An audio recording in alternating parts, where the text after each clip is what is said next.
Says it's trying to add you.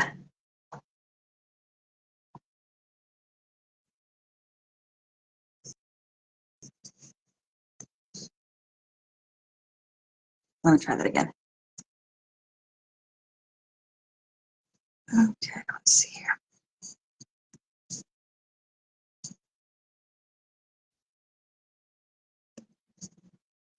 All right, so it should request for you to,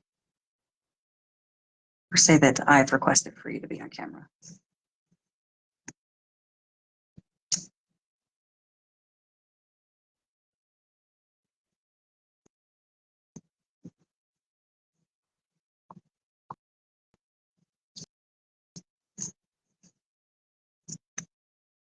Okay, let's try this again.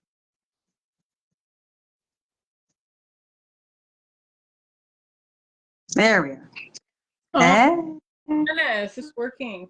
I know, right? It was just a matter of getting It up. was like, camera needs to be enabled. I was like, okay, cool. It was like, your microphone needs to be enabled. Oh my God. Always something. Hey. Always something. Hello. What's It is happening? always. All Hi, right. I'm good. How are you? All right. All right, let's get, there he is. Hey. Hello. How are you? Good. How are you? Good. Good, doing good. Thanks for being willing to come on with us tonight. I'm excited and nervous, so. Believe me it'll when be I tell good. you, I totally understand that concept. I was the same way. We did this entire last month. We were interviewing one of us at each week, and my week was last week, and I was just I was a wreck. I feel like my husband's been on one like 60 times. Like every single week he's on a podcast, and I'm like, no, thank you. I'm good. I don't want to be on it. And then I assumed he was going to be with me, but then he said that we can't be in the same room because it's way too much feedback. And I'm like, oh, this isn't going to work. Not unless he's like literally like squished next to you. Yeah, and then our dogs. We have a lot of dogs. So they know when we're busy, and then they just act up. Like, oh, you're trying to take a shower. Okay, now I'm going to bark incessantly. Like they know as soon as we leave the house, they're going to start some shit. And so as soon as we were on camera together, they were going to lose their minds. So it really works out better. Oh yeah, my old girl's whimpering right now because she's she can hear us, but she's in the other room, and it's driving her absolutely bananas. I get that. I have two retired mamas. We have a 2-story house, so my retired mamas are mostly in my room in the second story, and they're put up, but they can hear me, so I can hear them too. They're like, what are you doing? We always sit with you in the computer room.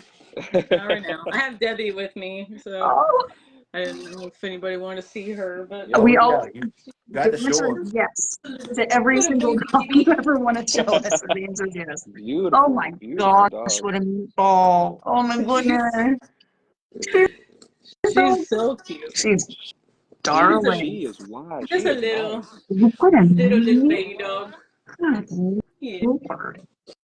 She's one so muscled up dog. Goodness gracious. She has a lot of muscle. Yeah, she's 9 1/4 inches tall, but she's 35-ish pounds, and she's got it's all shoulder.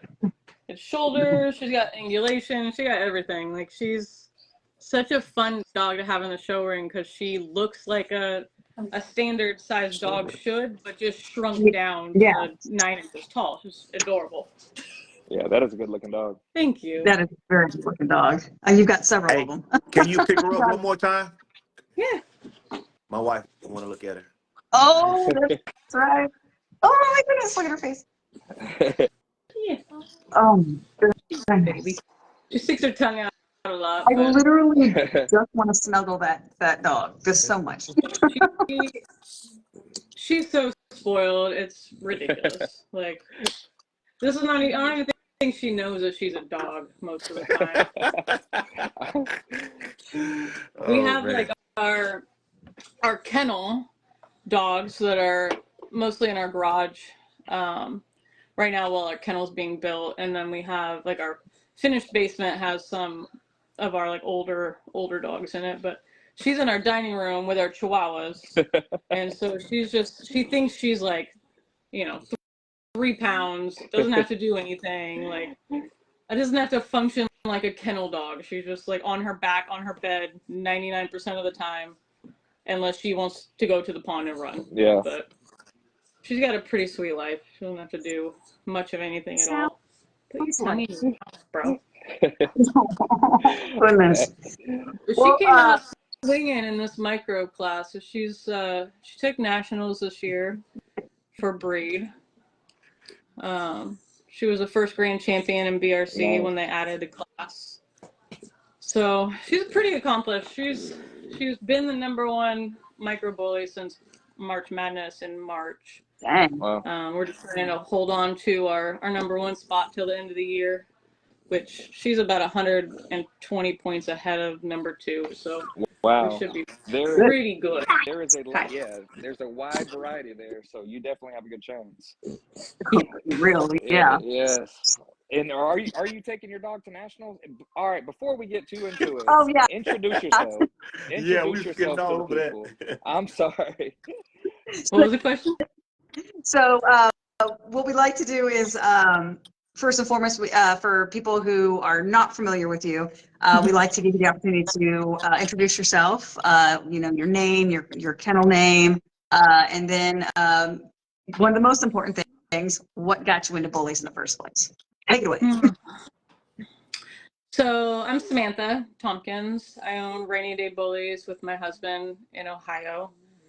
I've been in bullies for so long that it's like going down memory lane trying to figure out like how I got into them. I always wanted a pit bull. Like all of my childhood, I wanted a pit bull. My mom was 100% against it. She was that like stereotypical, they bite your kids, they attack everybody, they're terrible dogs, you can't have one of those. And she was at the store one day and she picked up this little 6-week-old puppy that some girl was giving away outside. And she brought that dog home and I knew right off the bat that's a pit bull. Yeah. It's like, she didn't know it yet and I didn't say anything because I wanted her to fall in love with this dog, and she did. And about 6 months old, we took her in to get fixed, and our vet was like, this is an absolutely beautiful pit bull. And my mom lost her mind. She was like, this is the best dog I've ever had. Okay, because we didn't raise them, but my mom had Dobermans and Rottweilers growing up, which to me, like, what's the difference? Like, you got big, strong dogs around your kids. Like, she was just against pit bull for some reason. But that kind of opened up the floodgates to getting a more bully breed.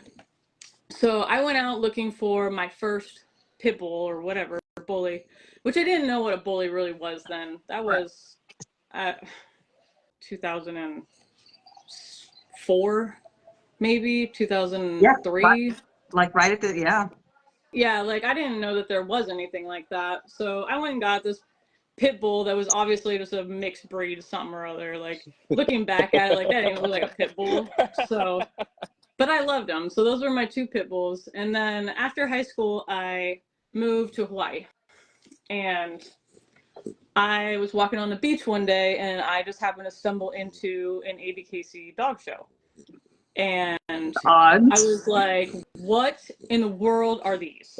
Like fascinated. I'm like, these, and Hawaii is really big on XLs. There's a lot of big Samoan guys there. There's a lot of big guys that want these big giant dogs.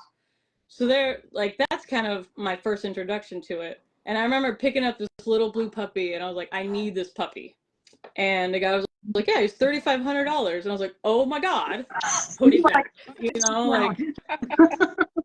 Like I was 19 years old. Like, I don't have that kind of money, like I took my life savings and moved to Hawaii and that was like $4,000 and that shit was gone already. So me buying a dog that expensive, like I'd never heard of that in my life.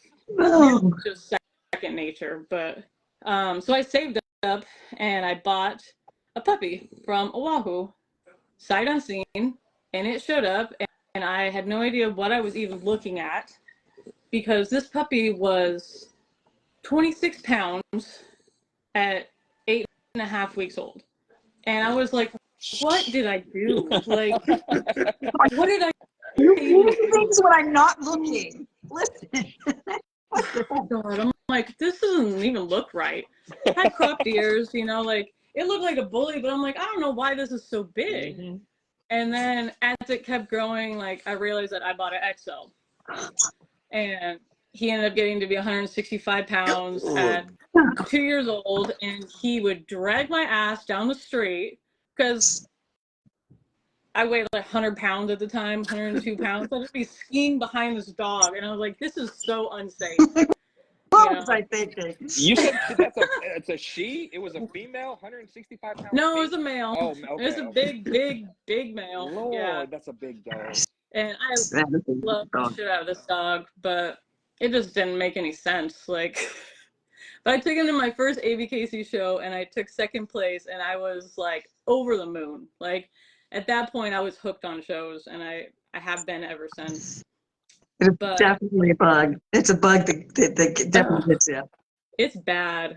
I've been pretty much at a show every weekend this year.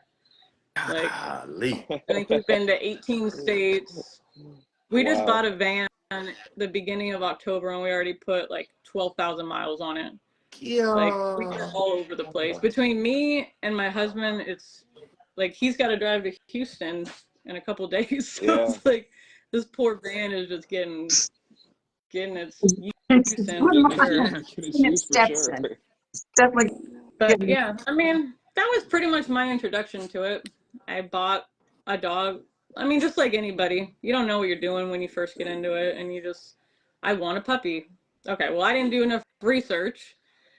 You know, I also learned everything that I knew about these dogs off of YouTube. So, like, I'm practicing stacking this big giant XL, and it's like tails in the air, and it's like, what are you doing? You know, like, Yeah. I thought that was normal.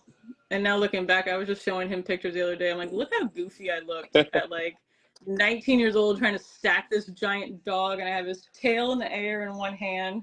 And like, Now, I will say this though, I would laugh so hard if someone did that nowadays. Like, but here's the deal. let me show you. Well, in Let me show your you. defense, a lot of the like hounds, like when you show hounds, Right. you hold Yeah. tail. I was just like, how to stack a dog, because I didn't know anybody at that point. I didn't know anyone who even owned a bully Right. or showed a bully. Like, I had no connections. It was just me and a dog on an island trying to figure it out. So Stuff together. Hey, so look, did your husband like dogs when y'all met, or did he have any dogs, or did he like dogs because you like dogs? So Assuming you know who her husband is. He did not have dogs when I met him. And it was funny. We met on a dating app, and I wrote in my profile, I own 9 pit bulls. Oh God! Because it was a whole issue, you know. I'd talk to somebody and they'd be like, "You have 9 dogs? That's crazy." And I'm like, "Yeah, I have 9 pit bulls." They're like, "Oh hell no." I'm like, "All right, you know, I'm just gonna throw it out there, put it in bold. I have 9 pit bulls, take it or leave it." Yes. And he was like, one of the first questions he asked me was, "When can I meet him?" And I'm like, "Just hold up. Like, you can meet him when I'm ready for you to meet him." You don't meet the kids on day one. Hold up. You gonna have to tell me, why did you tell them you had 9 pit bulls when you only really had 1? No, I had 9. You had 9? By that time, she had At this point, I had 9. I moved back to Oregon.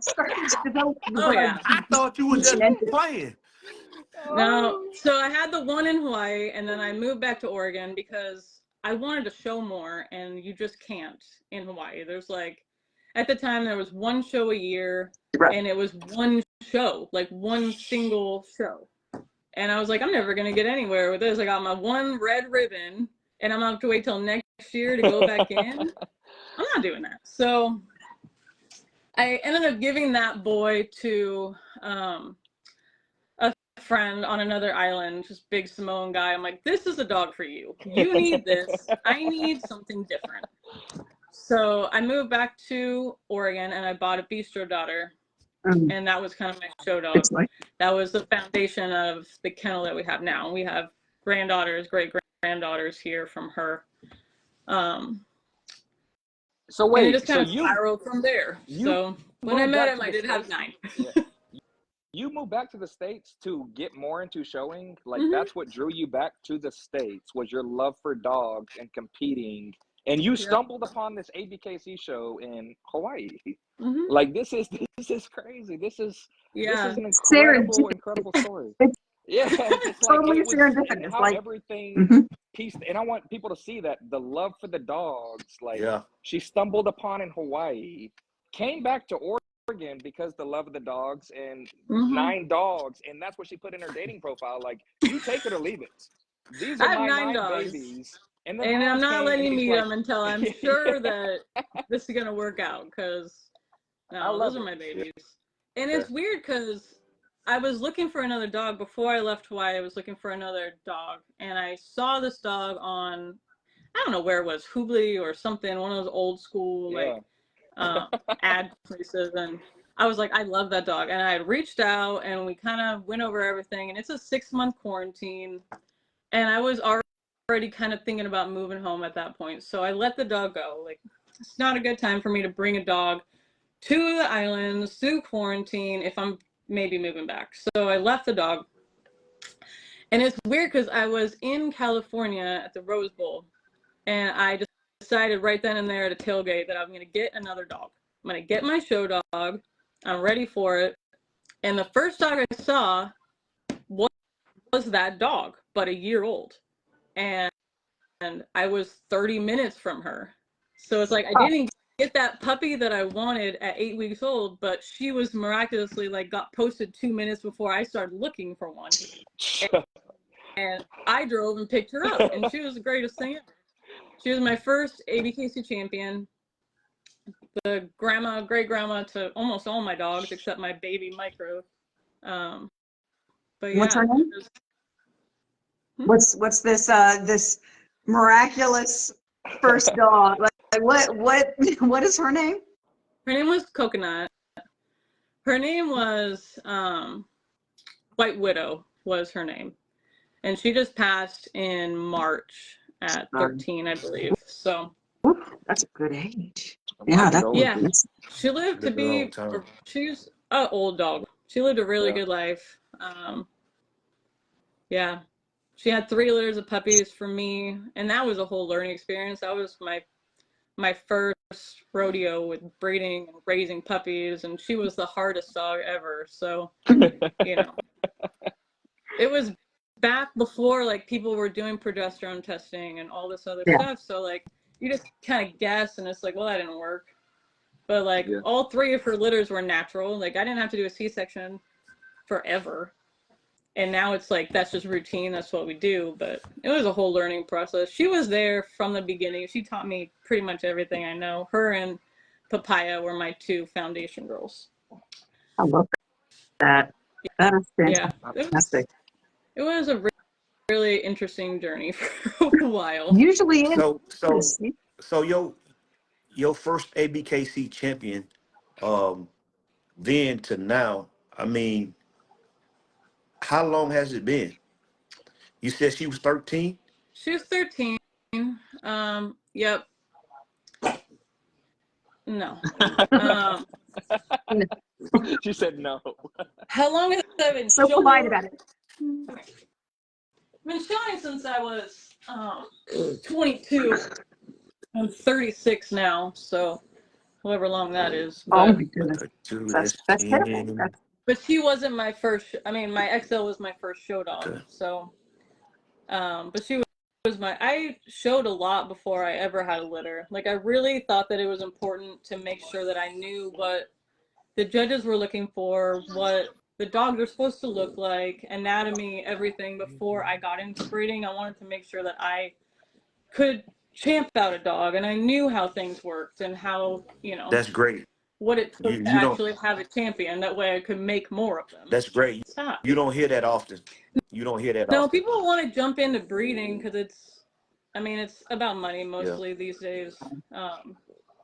Back then it was like, and it still is for us, creating that next show dog. Oh, yeah. Oh, for sure. You seem to be doing a We're pretty good really, job. really bad about keeping entire litters until they're like 7, 8 months old, till we can really wean out who's gonna make the cut for us or not, because we're big show people. Yeah. So Hey, look, speaking of that, how do you find time to do all this, to show your dogs and to keep traveling like that? I'm spoiled pretty much. Dang, My husband it's takes like care that. of most of the stuff. And he just lets me do what I want. You know, I want to show dogs, and that's pretty much what we do. He handles most of the other stuff around here, but we take turns. He does shows too, but he usually he's been doing ABKC this year. I've mostly been doing BRC this year, so we've been splitting it cool. between both of us, because we have too many dogs, so we can't both go at the same time. So I go or That's he what I goes. was. That's what Yeah. really I was getting at. Yeah. That's Yeah. what I was getting at. Mm-hmm. Yeah.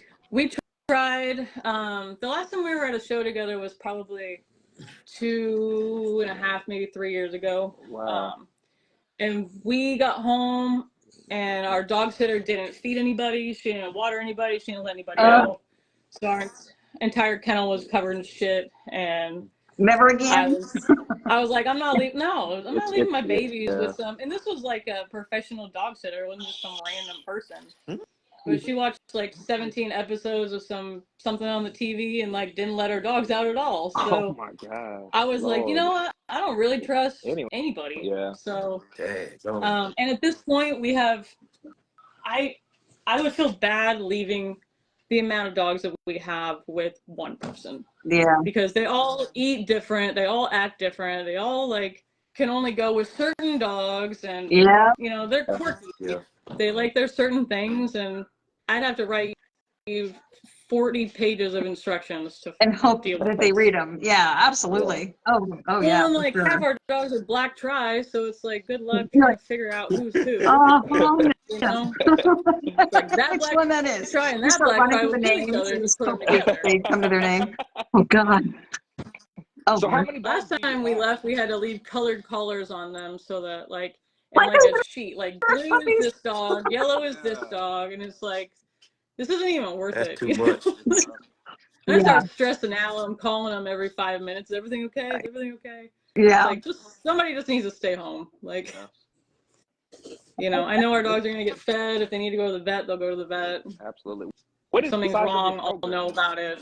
So you Yeah, say it's too stressful. I want to focus on shows and not what's going on at my house. Yeah. So I don't blame you. I really don't.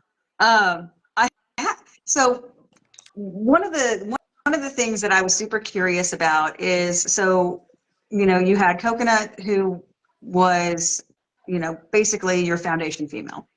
right. And was she a pocket or was she a It was a standard? pocket. She was a pocket. It was a Um, pocket. who ultimately ended up being your first, because people call them different things. They either call them miniatures or micros. It kind of depends on how comfortable they feel with calling what they call them. At this point, even Dave is like, God, I don't even know what to call them. So, I call them micro bullies. right, and other, like certain registries that have them as their own separate class, like that's what they call them. So I mean, that's kind of been the name that has kind of trended. So when did you produce your first one, and was it intentional? So there was Coconut, and then there was Papaya. No, it's really funny because Coconut's name was White Widow, but they called her Cocaine. And so I immediately changed her name when I got her to Coconut, because I wasn't going to yell cocaine out at the dog park or some shit. And then I got Papaya, and her name was Lindsay Lohan when I bought her. And I was like, okay, as long as Lindsay Lohan and Cocaine get along, we'll be fine, you know? And I was like, fuck this. I'm going to name Coconut and Papaya. So those were my two dogs that I did start with, but Coconut was first. Papaya came along, and she was another dog that I've learned this over the years. Don't buy dogs sight unseen online. Don't do that. Yeah. Go see them, because I got shipped this dog, and she was a year old. She was 21 pounds. little pocket girl, but she was like, you can see every bone in her body. Oh, And I was like, that is not the dog that I bought. That's not the dog I paid for. That's not the dog I want. yeah. So I immediately put her up for sale. And my other dog, they were getting along so well. I'm like, I can't get rid of her. You know, like they're best friends. I only have 2 dogs. I work a lot. They need buddies. I'll keep her. But I was also in an apartment at the time that, it was one of the only apartment complexes that allowed every breed, every size. Yeah. But it was like insane. Like I think I paid $1,800 for a 1-bedroom apartment just so I could have these 2 pit bulls. Ooh. And I was just sitting around one day. I'm like, I wish they made a pit bull that was like so tiny that it fit all the breed restrictions for apartments. Yeah. You know? And I was like, it'd be nice just to be able to have like a 30-pound pit bull, but that's never gonna happen, you know. And when I decided to keep Papaya, that was kind of my vision. Like, okay, she's so little, maybe I could make that. And I didn't ever dream that you could actually show that kind of dog. Right. It was just like a side project in a way for me. Yeah, to try and create a dog that's easy to have in areas that normally the larger the dog, the harder it is. Yeah. Right. Because I've never been like a purse dog kind of girl. I do have a couple Chihuahuas now, but like I've never been like, never wanted a fluffy little purse dog. But I'm like, I wonder if I could make one of these small enough that I could put it in a purse, like little itty bitty. Little thing in a backpack. Fully. Yeah. So I bought a stud dog that was 100% Goochland, which is known for being just itty bitty. Yeah. But he was right at 13 inches tall. And I bred him to Papaya, and I kept the smallest female. And then it was not intentional. She was a pocket, and she's in my room. Her name is Sarah, Triceratops. But I didn't think that my little itty bitty stud dog could do anything, because I've seen him try to mount dogs forever, and I'm like, he's so little, there's no way he's going to do anything. So I wasn't really supervising, and then he bred with his daughter, and that's where the itty bitty ones came from. So there was 3 females, 2 males, and I kept all 3 females. So that's kind of where like the dogs started piling up.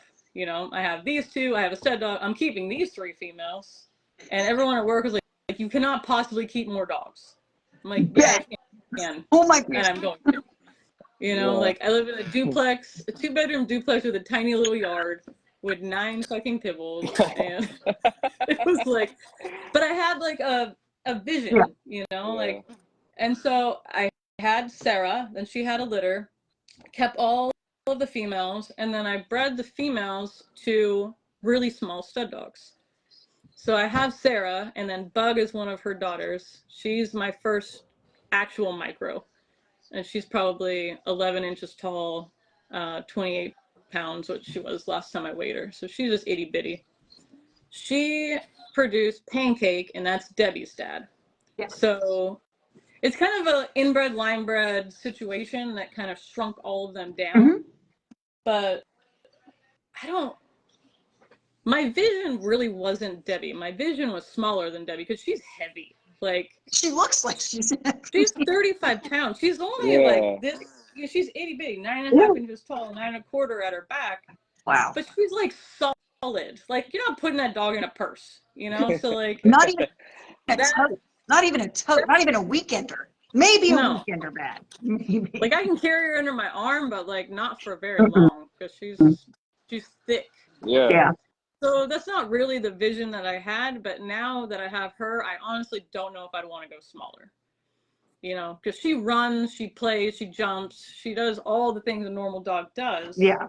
She's just itty bitty. And I feel like if you go any smaller, you're really going to limit their movement. You're going to limit their quality of life. So I will probably try to see if I could push the limits of what we've done with her, but I'm really happy if we can create more of Debbie's.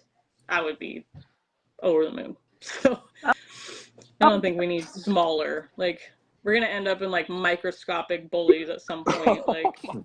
Like we got micros and we got nanos, and like what's smaller than that? Right. You know? Right. Like, But someone asked me the other day, like, well, what would you call a 3-inch tall bully? I'm like, non-existent. That's not a thing. Like, why are we trying to make 3-inch tall bullies? Like, a Bic lighter is 3 inches tall. You want that size dog? yeah. What is that even gonna do? Like, that's not a dog, man. So Yeah. that's Now is pretty good size. so Debbie has a sibling that you guys kept as well. Champion Canoli? Grand Champion Canoli. Grand Champion Canoli. Aha. Yes. So those two went head to head at nationals. They both took breed, Oof. and then they went up against each other. So that was pretty exciting. And Debbie took it, which I'm really happy that she took it. Canoli is beautiful. Mhm. He's 12 and a half inches tall. So he's a little bit bigger, 3 inches taller. But he moves so well. He's got angulation for days. He's like the perfect little show dog too. Like, they're really fun. We have huge dogs and we have these itty bitty ones, and they're all just like a blast to show. Like, just having a really nice competitive show dog is so much fun. Yeah. Oh, I bet. Yeah, they have a whole personality that like just makes it just so much more exciting to get in the ring with them, I imagine. Yeah. What's how tall is Sunkissed?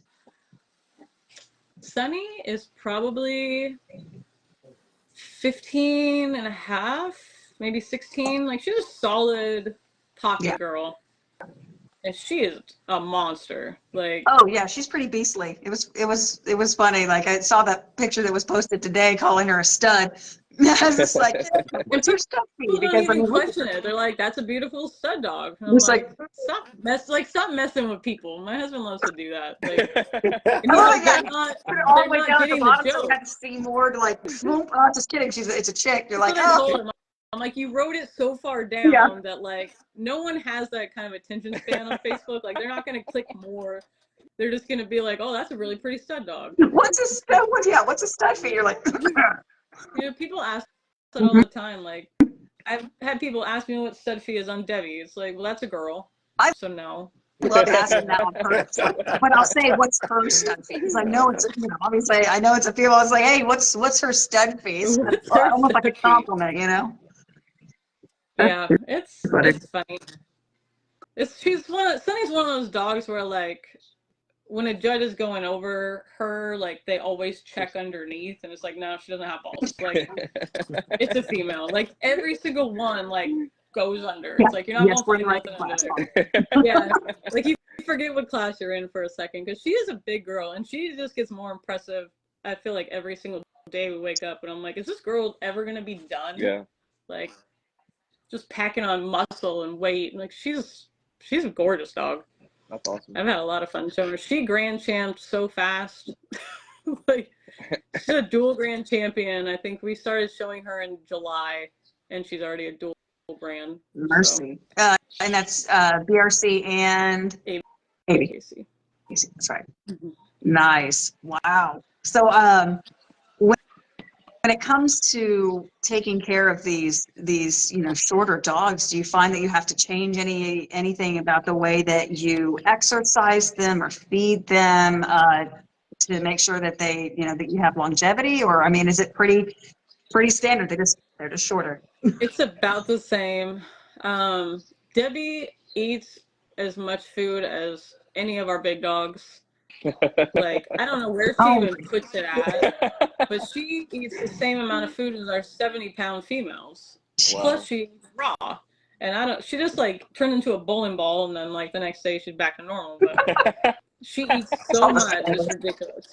The only real difference with them is I have to carry them up and down the stairs. Yeah. Other than that, like, they're faster than most of our dogs. They do exactly the same thing.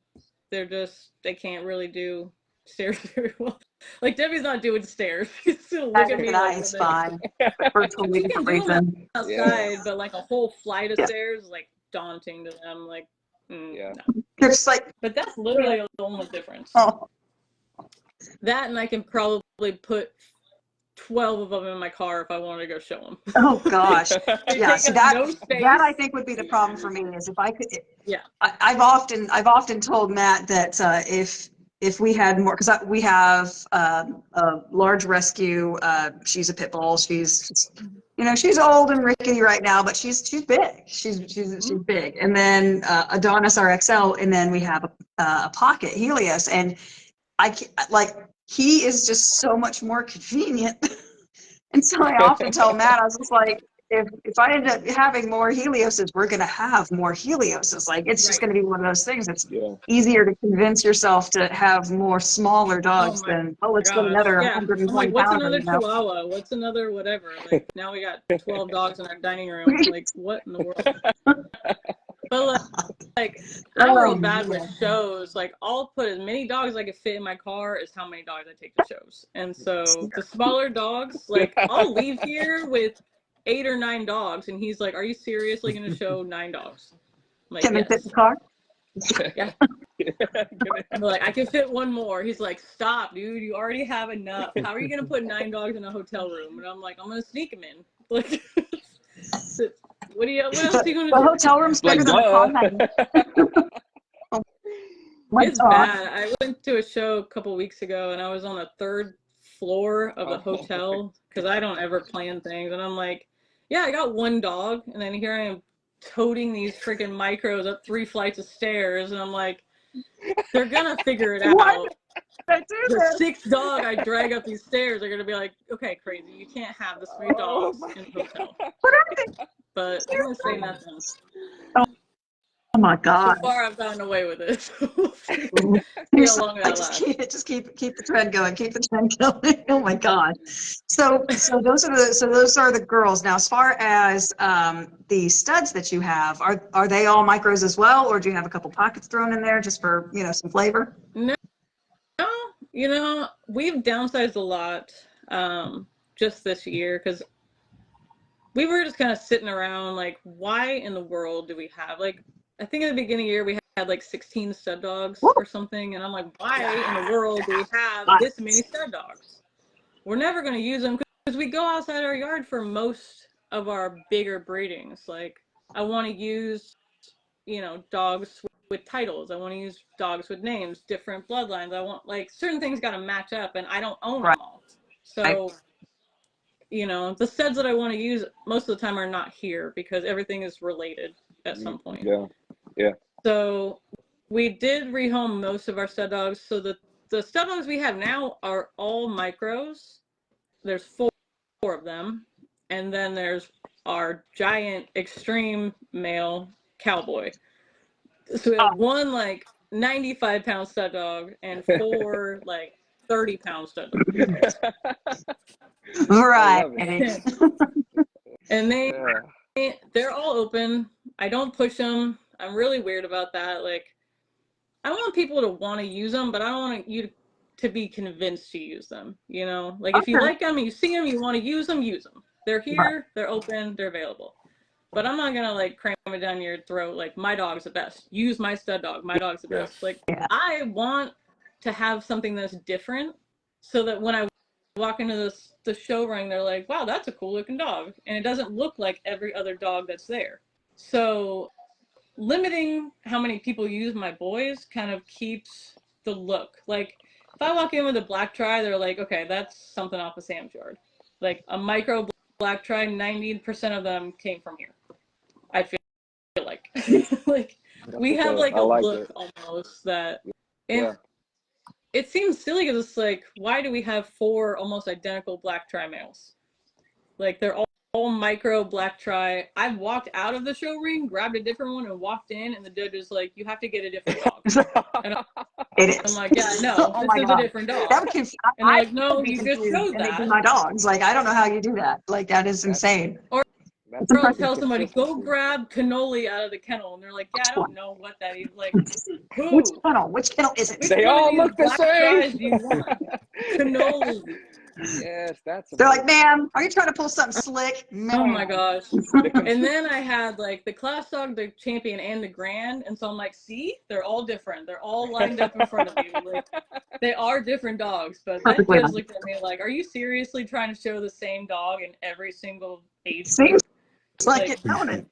The Oh my. distinct you look that you're literally talking walked about, out though. and then walked back in with that same dog. I'm like, it's not the same dog. Yeah. They just, the look is pretty consistent at this point. Yes. Right, that's That like, it is hard to I mean, I have Canoli out and they think it's Debbie most of the time. And I'm like, Debbie is way smaller, guys. Like, Debbie is 9 inches tall, Canoli is 12. And they're like, no, that's Debbie. I'm like, no, it's not. So I have to bring Debbie out with him. And I'm like, look, they're different dogs, guys. whip out the wicket.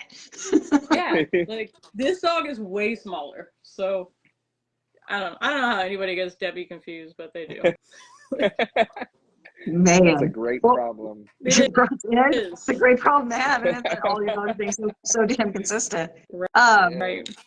Our friend Adam, he's asking about like any kind of specificity when it comes to like exercising with your micros, because obviously, you know, while they can do pretty much everything with the exception of stairs, as you said, is there anything in specific that you find is more beneficial, or anything that you have to really limit due to their structure and their height?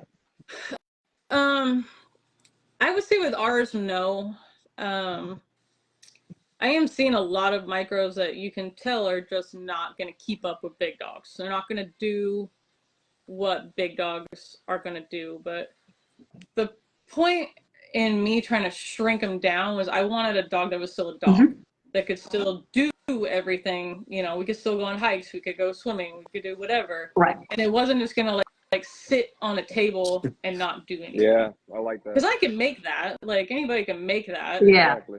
Like, non-functional little table blob dog. Like, that's not what I wanted. I wanted a dog that was itty-bitty that could keep up with the rest of my pack. That's So we really don't do anything different. We have a pond out back. They run around constantly. They're in the water, out of the water. They're all over the place.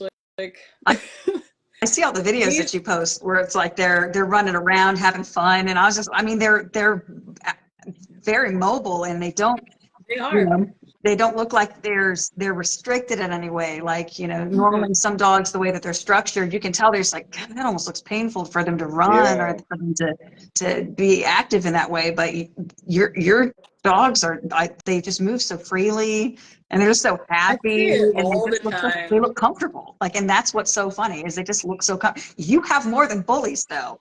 I've seen pictures of your dogs in a dog bed. What else do you have? So we did have all Bullies until a couple years ago, and I really want to show AKC, so I bought an Afghan hound, which is the worst thing I've ever done. Oh my God, they're so beautiful though, but they're a nightmare to groom. Oh my God, this thing like terrorized my dogs. They'll chase them around. She'd open the fridge, she'd get on the counter, she's standing on the table, she's taking shit out of the fridge, and I'm like, then she's like tackling my Bullies. I was like, I can't even deal with this dog. Like, had no recall, didn't give a shit about anything. I was like, all right, this is not the breed for me. It's just the way they're built. They're built. I will never get a hound ever again. Like, well, and that's the thing is they're not even just any hounds. I mean, there's so many kinds of hounds. And there's the ones that like to treat things, and the ones that like to sniff things, and then you've got those, and those are sight hounds, and I mean, they literally chase everything, including you. And yes, they like to jump on tables and chairs and people. She tripped me one time coming back from the pond. I had her on a leash, and she tripped me. And by the time I got up, she was gone. I found her next door next door to a dairy farm. So she's in the cow barn with the freaking cows. I go get her. I put her in the car. We get, you know, it's only next door, but it's still like 10 acres away. I got halfway home, she jumps out the window, and I was like, I don't want this dog anymore.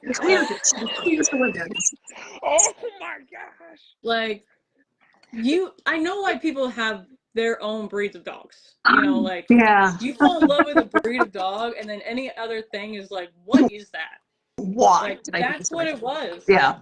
I've lived with Bullies for 25 years, and then that was, I'd rather have 100 Bullies than one Afghan hound. Like it's the same amount of work.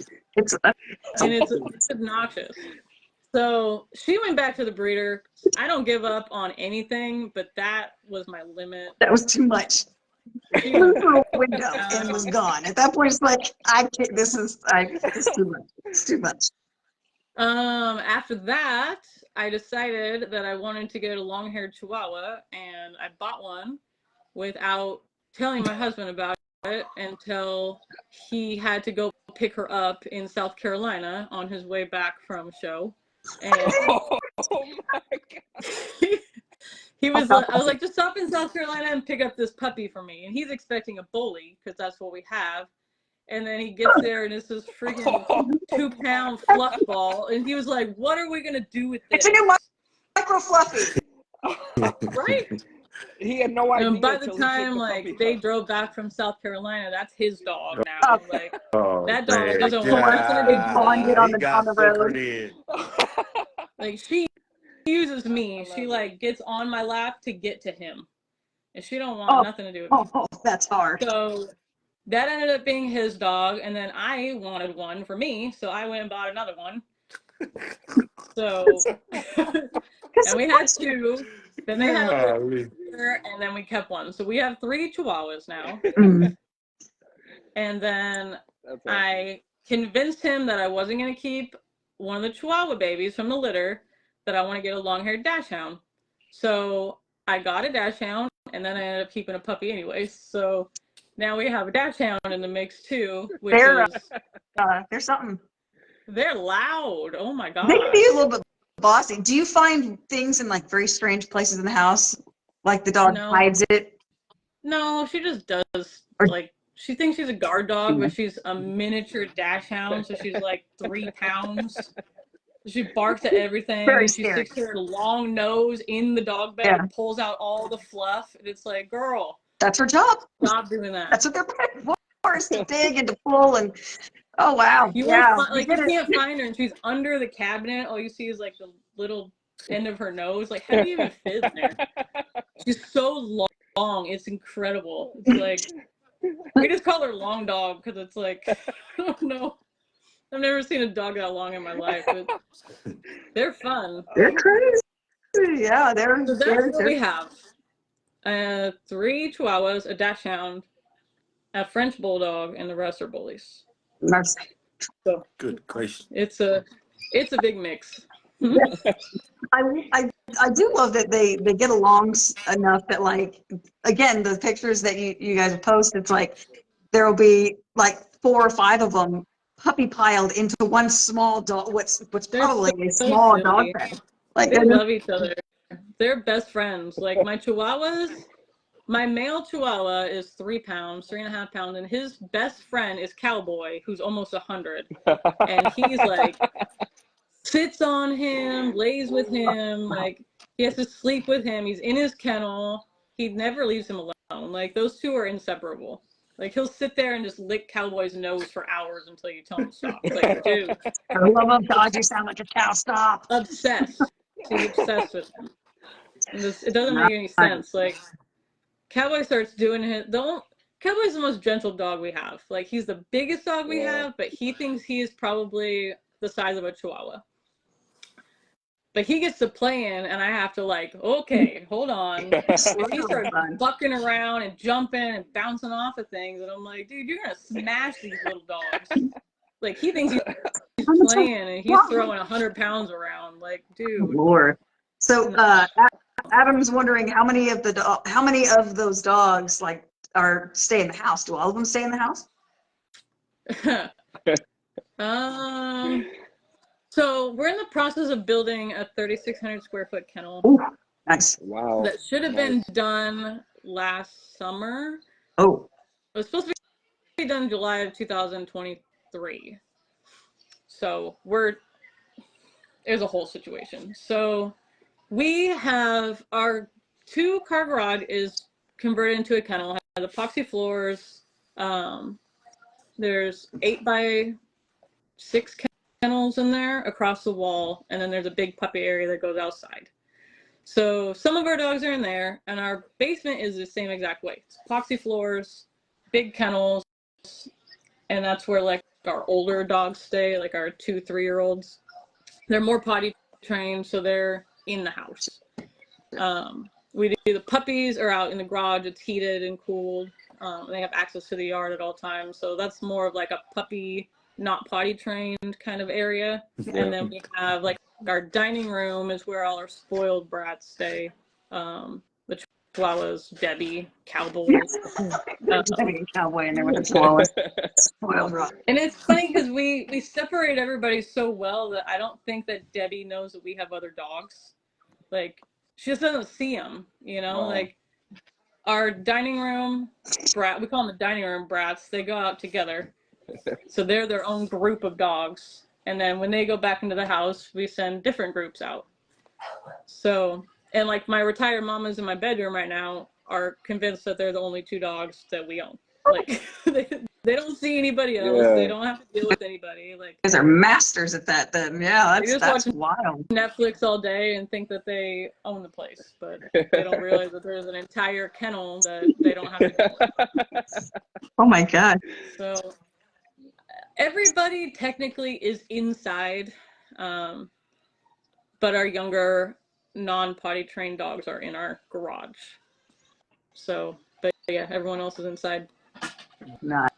I'm real big on, they're my babies. Like, we don't have kids. These are our kids. Like, if it's even remotely cold, like, they're not even going to go out to use the bathroom. They're just sit on the porch and shiver and cry. Like, they're not going to go outside. Like, these are not outside dogs. Yeah. So, no, they're spoiled. Every single one of our dogs is spoiled, rotten.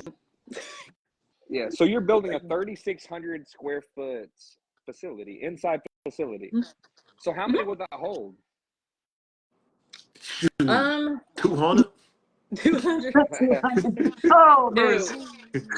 When we started building it, we had like 46 dogs, and we have drastically downsized since then because we thought it was going to be ready almost 2 years ago, and so we held back a lot of puppies that we had high hopes for. And then once we realized that we were going to go into another winter without our big facility, we really had to like make our cuts quick on who we were going to keep as show dogs. So, and then we downsized a lot of our studs. So, everybody that we have can go over into the kennel when it's done, and it'll probably house, if we wanted to, we could probably fit 35 to 40 comfortably in individual kennels. Wow. But it snows a lot here. I don't know where you guys are, but Ohio, you're screwed in the winter. You can't do much outside if you got 4 feet of snow. Your dogs aren't getting trained. They're not getting walked. They're not getting exercised. You can take them out in the snow, but you're not getting anywhere. Snow is taller than they are. You got 4 inches of snow, then you have inches of dog. The first year we moved here, Bug, my first micro, I had her on a leash. She jumped and disappeared. And I was like, oh my God. I had to go dig her out of the snow. And I'm like, I've never seen this much snow in my life. I live in Oregon. We get like a half an inch, and then it shuts the entire city down. So like feet of snow is something I've never seen in my life. Yeah. And we're completely unprepared for it. Like, I don't even know where our shovels are. Like, we need to get it together. But so the kennel is going to have a show ring in it also, like a training. I want a full-size dog show ring in the kennel. So that's, we're going to do like the runners like you would in a show, like the down and back. Like the ring side has all of the, like these kind of things, like kennel vinyl things. So we'll have those for like all of our friends' kennels or whatever on the outside, and that way they kind of mimic exactly what a show ring would do. And then, So that's really important to me, having a place to exercise them and work them in the winter. Mm-hmm. Oh, for sure. So that takes up a lot of the space. Like we have the kennels and then the show ring. There's an office in there too. And then we'll probably open up a little bit of space for boarding as well. Like I'll take on a couple boarding trains once we get everything really where it needs to be. But I don't know. It's still kind of a dream at this point because it's not finished yet. Yeah, it's one of those unfortunate situations that we paid for in full and then our contractor did half of it and then vanished. So now we're having to pay for it twice essentially. And it's back in progress, but it's going to cost us almost twice as much as we originally thought it was going to be. So Lord. but we're getting there. Think about I hate that. Hopefully by like spring eventually when all of them are in there, they're all going to be meeting each other for the first time, and they've lived together for years. Well, yeah. We have a couple that are just like, I don't know. I'm sure everybody's dogs are quirky, but I mean, I have a couple dogs that are in these 8x6 kennels, and then they have to go into a crate in the kennel because they start trying to fence fight the dog next to them. And then if you don't put a blanket over it, they're still doing that. And it's like, where am I going to put you at? You know, like you can't even see anybody else, or I'm never going to sleep again. So they might have to be like on the other side of the kennel, or they might have to go in the office or something, because I feel like most of our dogs get along really well, but there's just like, I think we have two right now that it don't matter what you're doing. Like the one in our basement barks like 3 times in a row for no reason all night long. Like every 20-30 minutes, and it drives me freaking nuts. He's like, watch. It's just enough to like wake me up, and like, is somebody barking? Oh shoot. And then I'll get up, he's like, bark, bark, bark, and then silence. And I'm like, do I go down there and yell at you, or do I just go back to bed, dude? Because then you're gonna start barking in 20 minutes, 3 or 4 times. Like, Man. it's so. Yeah, our old girl will do that. She'll walk over to, because we have a baby gate that separates the bedrooms from like the main like living and kitchen space and everything. And the old girl, she'll walk over there like right up to the gate, nose at the gate, and it's made of metal, so you can hear the metal gate clanking a little bit, and then you'll hear her like whimper a little bit. Mm-hmm. Whimper some Dude, I'm so sick more, of baby and then she'll gates. leave. But after that, she's already woke you up from the sound of the metal clanking and the whimpering, and I'm like, but she's old. What are you gonna do? What are you gonna do? Yeah. Our old dogs don't do nothing. I don't even know they're here half the time. Like, we have an old dog that like, she just sits in our living room all day long on the couch and is like, you want to go to the bathroom? She's like, no, not really. Okay, I guess just hang out then. Like, you let me know when you want to go outside. You try to take her for a walk and she just sits there. Like, this is not. I'm retired. I would like to go back. You did not discuss this with me before this commenced. I did not agree to this. Lay in the sun for 10 minutes and max, and then she's ready to come back in. So. Dang, man. Yeah, some dogs are hyper specific like that. They're just like, no, this is not gonna. Once that kennel's done, it'll be so nice. We have a gate separating our dining room and living room, and then the other side and the hallway, and then up here. And it's like constantly walking over gates and moving things. Like, oh my God, it's like a house where I could walk around my house. Yes, it'd be nice, wouldn't it? We built a really nice, like, Hans built me this gate that goes in between our dining room and our living room so you can open it. Mm-hmm. And then we got the dash hound. She goes right underneath it. So now it's got like, now there's the gate and it's blocked off. And it's like, dude, it's so stinker. This. So you've been showing your dogs in specifically the micros in BRC. Now, Nationals is coming up this upcoming weekend, and they've got a showcase that's, you know, going to be there for 3 different varieties. You've got the Merle, you've got the Extreme, and then obviously micros are going to be the one of the 3 varieties, of which you have plenty. So firstly, you know, who are you going to bring? That'll be Debbie. And then secondly, after that, what are your hopes for what this showcase may or may not ultimately result in, if successful? So it'll be Debbie that goes. And I feel like it's important for her to go because she is that dog that I feel like a lot of people have misconceptions on micro bullies. They assume that they're, you know, they're crippled, they're too small to do anything, they're not going to be correct, they're going to have, you know, X, Y, and Z issues.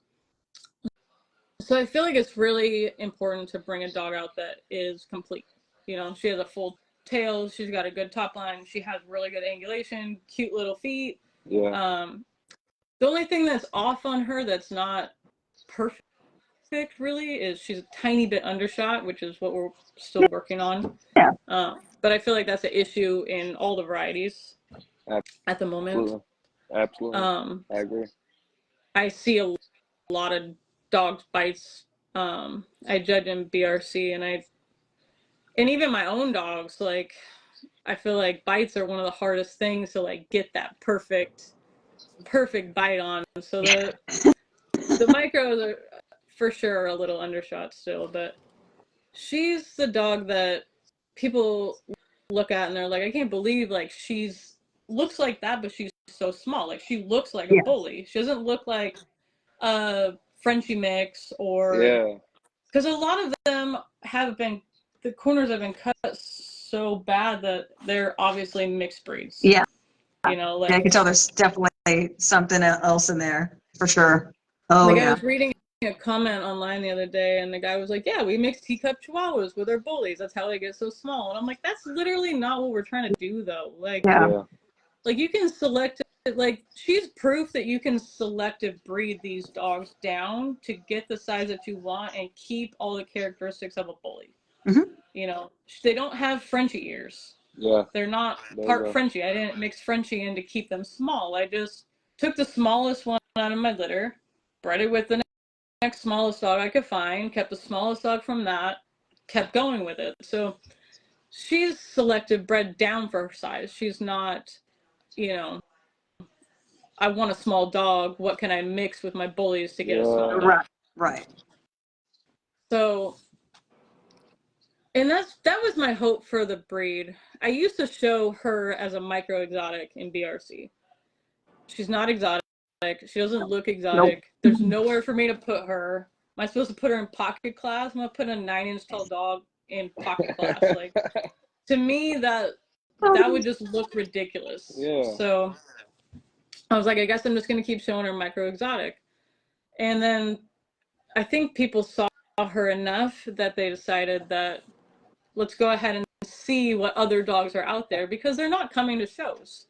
People have these dogs at their house, they're not coming to shows because they can't show them. Right. And so that's something that we've realized this year in BRC is that there are a lot more micro bullies than we know about because people aren't bringing them out. Because why would I travel with this dog if I can't do anything with it? I'm just going to bring it to hang out. Like, it's too small, it doesn't meet standards. Yeah. So that was a big issue with adding that class. Is there going to be enough dogs to warrant having a class 4? Is there going to be enough quality dogs to warrant having a class 4? Yeah. Because I can bring mine, but if there's nobody to compete against, then what's the point? You know? That's right. I need other dogs, but I don't want to just beat a bunch of mediocre micros either. Like, I want you to bring the best of the best out. I want you to bring your little dogs that are built correctly, and let's like show people that it can be done. So I feel like we've successfully done that this year in BRC. The level of micros that I'm seeing come out is really, really nice. There are some really, really great small dogs competing. Absolutely gorgeous dogs. If they were 2 inches taller, they would be perfect pockets. Yeah. And that's essentially what you want, is a dog that's built like a pocket or built like a standard bully that's just smaller. They shouldn't have like, you know, weird exotic feet. They shouldn't have limited movement. Like, they should still move. They should still do everything that your other varieties of dogs should do. So I think bringing them to ABKC Nationals is the next step in showing that this is possible, you know? Maybe we don't need another variety. Maybe we do. We already have a ton, you know? Like, we have way more varieties than any other breed of dog has. Yes, you know? very true. We just watched the National Dog Show. There's a 13-inch tall beagle and a 15-inch tall beagle. There's a mini poodle and a standard poodle. There's not 6 different varieties of poodles. Right. So I think that's the problem that most people are having with the thought of adding another variety to a breed that we're still kind of early in. Like, this breed hasn't been around long enough to really establish itself. So we keep adding varieties instead of making them the standard that they're asking for. Yeah. So I really get both arguments for it. I do feel privileged to be able to show the project that I started 12 years ago and have a dog that's worthy of going into shows and have a place to actually show her. Especially on a national stage. I mean, for ABKC, for, you know, the breeds, you know, the large, like, basically it's founding registry, you know. That's pretty. And it should be interesting because I feel like a lot of the micros right now are borderline. They're like 12, I mean, even mine, like my males are 12 and a half, you know, they're not 13, but they're just right there. You know, a micro technically is under 13. So a lot of these micros are bigger than I think a micro should be, really. So when I walk in with Debbie, she still looks out of place because she's 3 inches shorter than most of the other ones there. It's so little. It's different for sure, but yeah, it can't be done. And I think it's important to show that in another registry. Like, I love that they're showcasing them.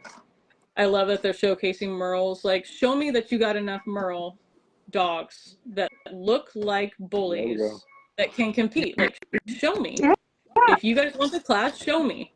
I appreciate like being able to show you what we have going on, and you take it however you want to. If you think that we need, you know, a few more years before we add the variety, I get that. If you think that we brought enough to the table to add them, I would absolutely love to show an ABKC with these little dogs.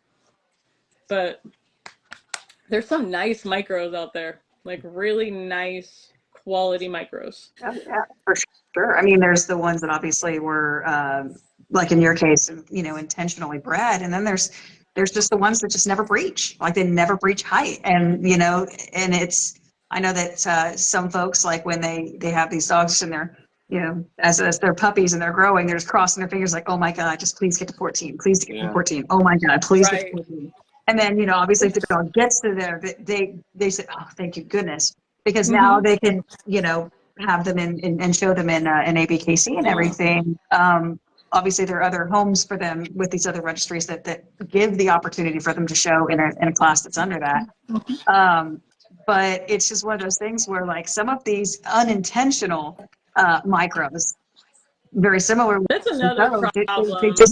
They just look. I mean, they're American bullies in everything other than height. Like, that's the only breed standard aspect that they just don't meet. That literally should be the only difference, is the height. There shouldn't be, like, you should look at it and be like, that's a bully. Like, that's the whole point of it. They should have the silhouette of a bully. They should look like a bully. They're just smaller. Hey, you know what? Just by me listening to you, you know, the more people that see your dogs, you know, the better they gonna get, because I'm trying to say that, okay, you setting the scale high, so you're gonna have breeders to change a lot of stuff trying to keep up with you or trying to beat you. You know what I'm saying? So And back to the Merle thing. I'm glad they is having that at the Hmm. Nationals. Is because we asked Dave. Well, I asked Dave, did he ever think it'd be a class? You know, I mean, not a class, but the Merle to compete also, right? Hmm. And he said that they have people that don't. You know, it's people that don't want them to compete. Hmm. But what if what if I think that he just have a class for Merles? Would that be a big deal? You think? You guys, I'm asking I don't think it would be, but also, what's the difference? You know, like, what's the difference between a Merle standard American bully and a fawn standard American bully? Like, they should look the same. They Yeah, should be structurally the same. It's just a color. So if we're, as breeders, if we're not breeding for color, we're breeding for standard and structure. yeah. What does it matter what color it is my thought process on it. If it Yeah. looks like a bully and you can judge it like a bully, why not judge it? Why not allow it? Well, and It's kind of, the neat thing is, and this is, you can see this with other dog breeds. Like they can go two different ways. Either some breeds they allow that Merle pattern to be shown with the other dogs that are more of the solid or piebald or whatever. Same breed, same ring, same class, same like right. it's just the way it is. Alternatively, there are others where they have to show separately, and there. Heck, and this isn't even Merle. It's just literally a separate color. Newfoundlands. Mm-hmm. There's a Newfoundland, The and chocolates, then yeah. your chocolates and your black, and then you have the Landseer. It's a Newfoundland, but it's just white and black, right? Same effing dog, just two different colors, and they have to be separate breeds. It's the That's weirdest thing. crazy. Yeah, it doesn't make any sense. And so, like, there are ways to figure out how, Well, you do see, ultimately we can figure out what yeah. we want to do with it. I mean, Merle's, when Dave was talking about it, with us, he was saying that, there are so many Merle bullies out there that are literally the breed standard in everything other than color. Like, so their pattern Mhm. is the only thing that differentiates them from other dogs of their respective classes. So, it's just one of those things where if that's going to be the case, I mean, they might as well be able to show with those other classes in accordance to And their even if height. we have to have a separate class for Merles, Yeah, that's for what I was For now, saying. now, exactly. I for mean, now, you can figure it out. I think we're at the point of having to prove their worthiness. Same with the micros. Like, Yeah, and I I think think you're that right they about need to this. see Mm-hmm. it firsthand that these dogs are quality and they're worthy of being in a show. But just like anything that's new, you gotta promote it. You gotta fight for it almost. Like, Mm-hmm. I asked for this micro class for years and years. Like, I would love to show these dogs, but I have nowhere to show them. Yeah. And then, like, even my Goochland stud, I would show him in micro exotic and he would lose every time. And they was like, just, that's not an exotic dog. I'm like, where am I supposed to show him at? You Yeah. know? Yeah, I want to have a show him, but home. where am I supposed to show him? And I would lose to dogs with high rears, no Yeah, tails, underbites, and I'm like, this dog is so losing clean to and so exotics. nice, Yeah. but I'm Mm-hmm. still losing because there's not an appropriate class for him. So I think I brought him out enough that they started getting Yeah. noticed. See, that's what I Yeah. You know. that's what I was just saying. You keep showing that girl, keep showing your stock, Hmm. and you gonna have more people to try to compete, with you. You know what I'm Hmm. saying? Just And keep I just love keep it doing what you're because, doing. and I feel like that's like with every variety and every kennel. Like, I'm trying to breed standard dogs that can compete with your standard dogs. You know, like, I want a competitive dog in the show ring of any variety. So, Yeah. like, the serious show kennels are always trying to one up the next person. Like, I got to make a better dog than them. I got to Yeah. make a competitive dog. I got to make something that's going to stand next to that person's dog and look Absolutely. legit. Hey, So if not bringing the small dogs out makes people want to breed better, like, okay, well, we can put angulation on a 9-inch tall dog. There we go. You know, it can be done. then they're gonna do that, because I lost so many times when I started showing, like lost over and over and over again. And every time I leave a show, I'd be like, what do I have to do better? Right. Like, Yeah. what do I need to do? Like, and then I started looking at the dogs I was taking. I'm like, these are not competitive dogs. Yeah. All right, I need to. That's why I went to shows before I started breeding. I really wanted to know what the judge is looking for, because anyone can make a litter of dogs, but having a litter of dogs that you can take and win in a show ring is the ultimate goal. Hey, look, Anybody can make puppies. Jerry James asked a question. He wasn't on when you first came on, and you told us how you bred your dogs to make them smaller. He asked, he said, did your micros come from exotic blood or heavy inbred stock? They are inbred. They're inbred, line bred. There's no exotic in my dogs at all. They're just selective bred. So had a litter, kept the smallest, bred it back to the dad, kept the smallest, and then kind of went. We have outcrossed different bloodlines, but never went exotic. Yeah. Because I don't know. I'm a diehard American Bully person. So Like, the I wanna go exotics back. to me are kind of new. Yeah. You know, that's a new concept for me as a breeder. Most of them I feel bad for, and that's probably gonna hurt some feelings, but like there's some really nice ones, but then there are some where I'm like, why are you breeding that? Like, that dog has no quality of life. That's not a dog. Like, to me, that's not a dog. So if you can do exotics well and they can function, I'm all for it. But we really got to crack down on some of these breedings and some of these dogs, because I'm seeing litters from dogs I would have pet homed right off the bat. Like, why is that ever being bred? Like, that wouldn't even make it past 8 weeks here. That'd be the first dog I sold. I sure wouldn't be setting it out. And I love what you hit on earlier. You said that the micros that you're breeding in your program, it's standards, but it's shrunk down. XLs, it's standard but brought up. You know, it's the same exact type of thing. So I love how you hit on that. It's all about meeting the standard of the dog, whether you go up or down with it. And I love how you hit on that. So it's very, very, I love this live. They should look identical across the varieties except for the height difference. Absolutely. That's the ideal. That's the whole point. Speaking of, I mean, micros, I feel like are working their way up there, but we also, I think the XLs are kind of getting away from us a little bit, because they don't look like most of them don't look like standard bullies, but bigger. A lot of them are very long and lanky. So I mean, it's kind of, you have your two solid pocket standard varieties, and then anything other than that, I feel like is still kind of working its way. Yeah, like they get better every year. But I mean, it's such a young breed, and they're always a work in progress.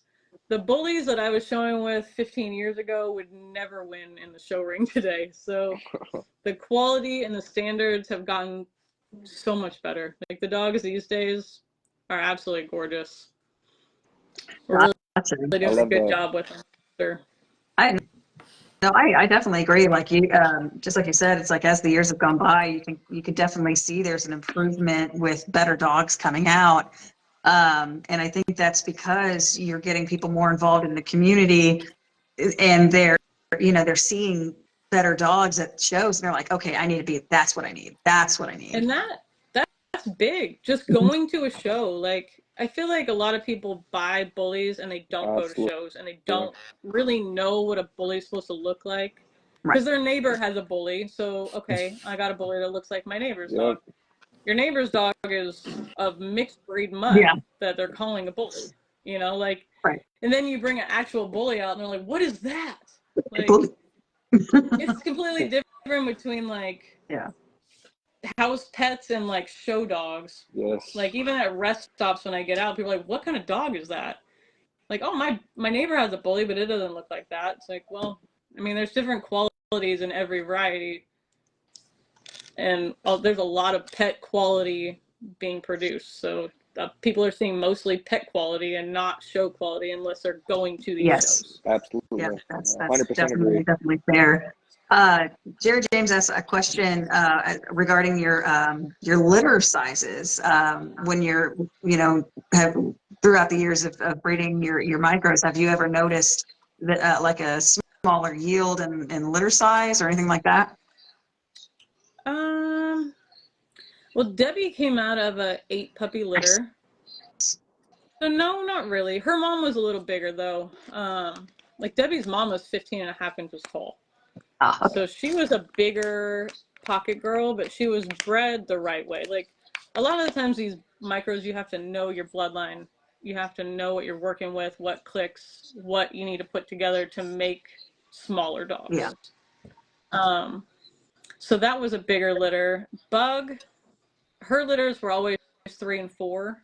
So yeah, I think the smaller the dog, I mean, I don't know. I have a good friend who's got a micro exotic that's the same size as Debbie, and she had 6 puppies. Oh. And if I ever breed Debbie and she has 6 puppies, I'm gonna have a heart attack. Like, I don't know where she would put 6 puppies Where'd at. you store these? Like, oh my gosh. Like if I went for an ultrasound, they're like, yeah, she's got 8. I'm like, oh my god. No. I want 2, 3, maybe. Like, where are you putting babies? No, right. Where are you storing them? Where's the shelving at? There's like, where's this walk-in closet that you're putting these things in? What? I don't understand. Jeez Louise. To carry 8 babies to full term, like you're only 30 pounds. But I mean, Frenchies have them. Yeah. Frenchies have good sized litters. Yeah, I've seen there are other small dogs that have decent sized litters, but that scares me. Yeah. That's why she's almost 3 and she's never had a litter, because I'm terrified of her. Yeah. Oh, absolutely. That's my baby. We will, but. Oh yeah, you've got to be ready, and I totally understand that sentiment for real. Oh, Hector has a good one for you. He said, "What is one flaw that you would let pass in your kennel, considering that no dog is perfect?" What's one flaw that you're like, the overshot? Yeah, the undershot is probably one of the only things that I'm going to hold on to at this point in my breeding career. I'm real picky, and I hate that I'm like that, because I don't feel like I could go buy a dog, like a pet dog, and look at it like a pet dog. Yeah. You know, like I go to people's houses, and like I was at a barbecue last summer, and this black lab walked up to me, and I instantly checked his bite. Like, what in the world? This is pet dog. Like, before I pet you, let me check your bite. Like, I notice every little weird thing about a dog, because I look at them all day long, and so there are some flaws that I just can't deal with. How was his bite? And then, like, how was the bite? So stupid. Like, why in the world would you do that? I laughed so hard. As soon as I realized what I was doing, I was like, why are you doing that? That's like beyond ridiculous. Did he pass? Did his bite pass? Yeah. Good question. Yeah. I mean, it's a black lab. Most of them are pretty good. But typically, they're not a dog that has anything. I mean, now you're going to get some overbites. You're going to get some overbites, overshots of labs and whatnot, but undershots, not as much. Oh, man. Overshots, definitely. But, like, we will keep dogs forever. Like, we'll have a whole litter, and we'll be undecided.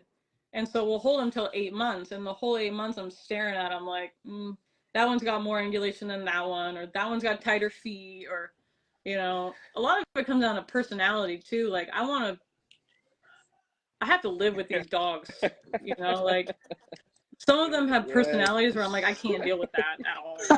Like Afghan house flying out windows and shit. It's just, oh my God. The dog in the garage. Like that. Like, I don't want that, you know, like with the bark. I have a lot of dogs. They're stressful as it is. I don't need one of them just acting a fool. Like, absolutely. I have to these are my pets as well. Like, they're not just dogs left out in a kennel that we don't do anything with. Like, these dogs are our entire life revolves around them. I have to like them, you know. Like, You love the crust of them. their Yeah. personality is big. Their temperament is big. Like temperament, I don't care if I have the nicest dog, nicest show qualityest dog. If that dog's temperament is shitty and I don't want to breed that. I don't want to breed bad temperaments. I don't want to breed dogs that are human aggressive or dog aggressive, really, because that makes it really hard to go to a show with a dog that's fixated on other dogs the whole time. But I think a bite is probably where I draw the line at this point. And I pet home a lot of dogs, and everybody always asks me why. Like the pet homes will come to pick them up and they're like, it just has less angulation than I want. And they think that that's like a huge health issue. Like, what is angulation? I'm like, why am I even telling you this? Like, you know, like you're asking me why, and I'm telling you why, and it's the only reason why, and you think the dog's like about to die or something. Like, it's not. It's fine.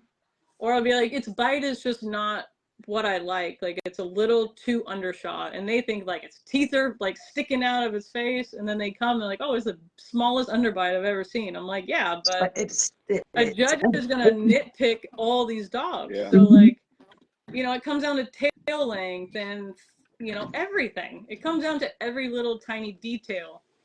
And if I don't feel like I could walk into a show ring and be successful with a dog, then I don't keep it in our kennel.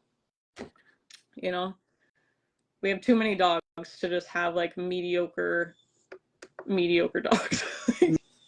No, but that's, I mean, you're going about it the right way. I love the fact that you're willing to dissect your program. Like you're literally looking at each and every single dog and dissecting it and deciding whether or not, you know, it's a dog that you want to continue, you know, or pet home. And your willingness to pet home says a lot to, you know, your character, because a lot of people are afraid to do that because there's obviously less money in it, or, you know, people are willing to, you know, pay high dollar. They're like, oh no, I'll give you X amount if you give me the dog with the papers instead of pet homing them like you want to. And some people, that's harder to resist, but you know. Well, we just went through this last week. I pet homed a male that I kept. He was 9 months old, micro male. Beautiful. Front end of this dog is beautiful. He looks like a miniature Smeagol, like itty bitty little 11-inch tall Smeagol, and I loved him. His rear was garbage. Damn. And garbage. I don't know what happened with his litter. The rears are garbage. But I put him on as a pet, and everybody, like, I had 5 or 6 people like, well, I want to breed him to my dog. I'm like, why?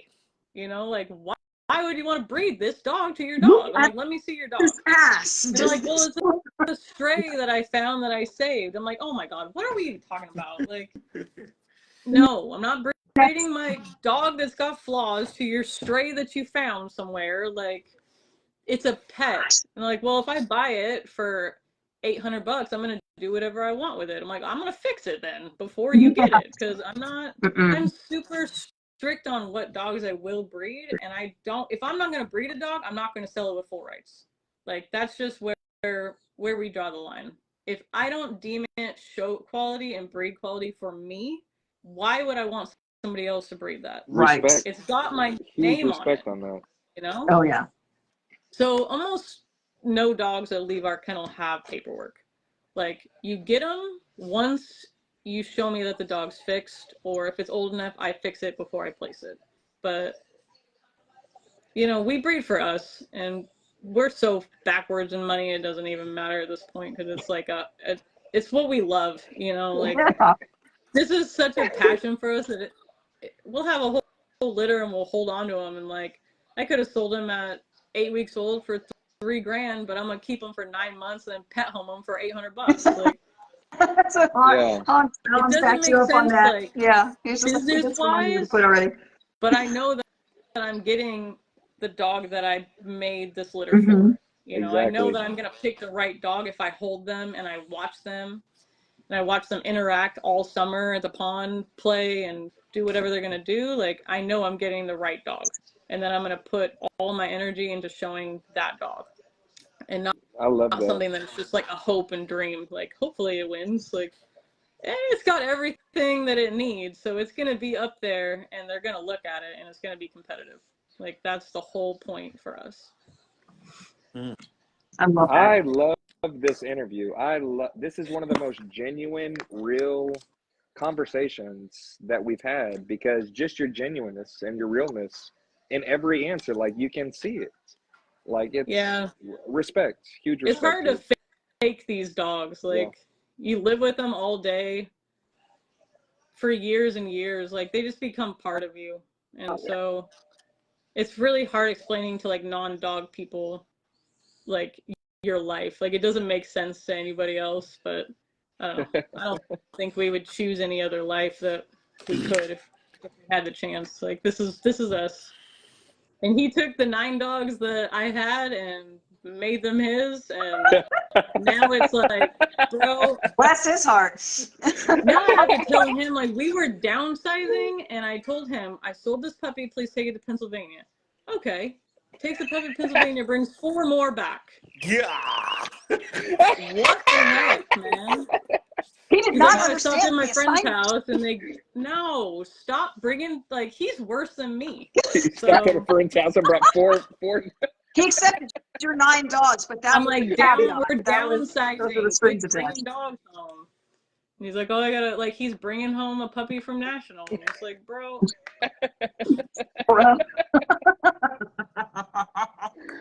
But he knows, like, he's only been in Bullies for 5 years. And he's like, I love it because we really are a good team. Because I've been in this so long that, like, I've lost a lot of that enthusiasm that I had in the beginning, where I was like researching all the bloodlines and researching everything and wanted to know everything. Like, now it's just like, just let me do my thing with my dogs. I'm happy. He's over here researching everything. He knows what everybody's got, who to talk to for what. Like, so I let him deal with a lot of, like, plan the breedings. You know how to read a pedigree. You're like over here analyzing stuff. Right. Put it together. Like, I'm trying to go to sleep, and he's like, hey, what do you think about this? I'm like, I think it would be better to talk about it in the morning. I'm like, literally, I was almost asleep, and now you're asking me what I think about this pedigree. Like, I don't want to talk about that right now. I want to go to bed. So, oh my gosh, we really balance each other out pretty well. Like, he's got like that newer person enthusiasm. Like, go do it. Like, you tell me who we're breeding our dogs to. Like, I'll tell you no if it's a no, but most of the time he's pretty spot on what we need to do to get what. That's what's up. I love it. I love the He teamwork. learned a lot, and he just like dove in and took off. Like, he's almost up there with me on knowledge, and he's crammed it all into 5 years. That's phenomenal. I love it. You can't ask for more than that. No. Someone did have a good question. They said, with so many dogs, how do you find the time to spend time with them individually? So we have groups of dogs. So I'll go out to the pond. Usually our groups are like 4 to 5 at a time. And I'll go spend an hour with them at the pond, you know, throw a ball, run around, you know. Sometimes I just sit on the dock with them, and they just kind of lay in the grass and chew on sticks and do whatever they're going to do because they're dogs. Yeah, dog stuff. Whatever. But, I mean, they're the first thing that we do in the morning and the last thing we do at night. So it's dogs literally all day long. And you can ask my husband. I rarely sit down. I'm constantly like, I don't want my dogs kenneled for more than like an hour at a time. Like, we have different yards that we rotate the dogs into. You know, certain dogs come in the house and we spend time with them in here, and then these dogs are out at the pond, or these dogs are out here. Like, everybody does get one-on-one attention every single day. And I think once we get to the point where I notice that kind of care is like not getting done, like we're not spending as much time as I want to with them, then we will downsize so that we can do that. I love that. But with 2 of us home 24 hours a day, I feel like the amount of dogs we have are very well taken care of. They're like overly spoiled. Like if they're in a kennel for more than 45 minutes, they're like, what are we doing in here? Like they're used to being out and played with. And, What is going even on in the today? winter, they have like enrichment toys, and we put like, we give them those like freeze bone type things with like oatmeal and peanut butter, and like make them work for, like if they have to go in their kennels because it's snowing, like their minds are working too. So our dogs aren't just shoved in kennels and forgotten about, and like we'll get them out when we feel like it. Like we work for them essentially. You're their staff. Yeah, Oh, Lord. unfortunately, that's literally how it is. Like they tell us when we're getting up, you're not sleeping in, because they are on a routine, and you're not up when things are supposed to start. You know about it. They get loud. They tell you. They're fun. Oh, they can be. That's for sure. They could definitely be fun. They're fun. They're fun, and they're a lot sometimes. Oh yeah. Oh yeah. I mean, and the thing is like I know that with Matt and I both working full time, it's hard enough to make sure that the dogs get their one-on-one time and engagement and exercise and everything, because our shifts vary. And so it's just one of those things where, like, right now we're at a nice magic number. We may or may not be able to add another one. And if it would, it'd have to be probably another pocket. Because if I have to handle another, Adonis, I love him. I love him. He's so much dog. He's just a lot of dog. He's a lot of dog. A lot of dog. Before we moved to Ohio, I did work a lot, like 16-hour days. But when I was single, I would have a dog sitter at my house almost all day. And then when I got home, I would walk them all. So like they'd go on 2-mile walks. I'd take 2 at a time and do 2 miles, come back and get 2 more until they were all walked. And it would take me forever. And like I go to bed at 2 a.m. and then get up and go to work again. Yeah. Like, I don't relax unless my dogs are tired. Like it bugs me. I don't want dogs sitting around all day. Like, what's the point of owning dogs if you're not going to do anything with them? Yeah. Right. Such a good no, absolutely. No. Let's see. I'm reading. I can't see the comments. I know. I'm trying to read them for you. If I start messing with this, I'm probably gonna kick myself off somehow. So I'm not even gonna. Trust me, we've had plenty of that happen, and that's even with us in general. Like we'll be like someone will try and call us. Caleb is notorious for this. Someone will try and call him as if they don't know he's live, and like he'll try to like either like not take the phone call or to get rid of it, and he accidentally kicks out. It's hysterical. Oh, yes, it's normally me. that was my worst nightmare coming into this. I'm like, I don't know what I'm doing, and I'm probably gonna like not figure out how to even get on there. Like I have avoided lives for years and years and years. So this is the first one I've ever been on, and it's going surprisingly better than it was in my head before. Well, I know we're thoroughly enjoying it, so we definitely we're honored that you're your first. Very well. Yes, very well. Like you have been spot on with everything and so genuine. Like very good live. Yeah.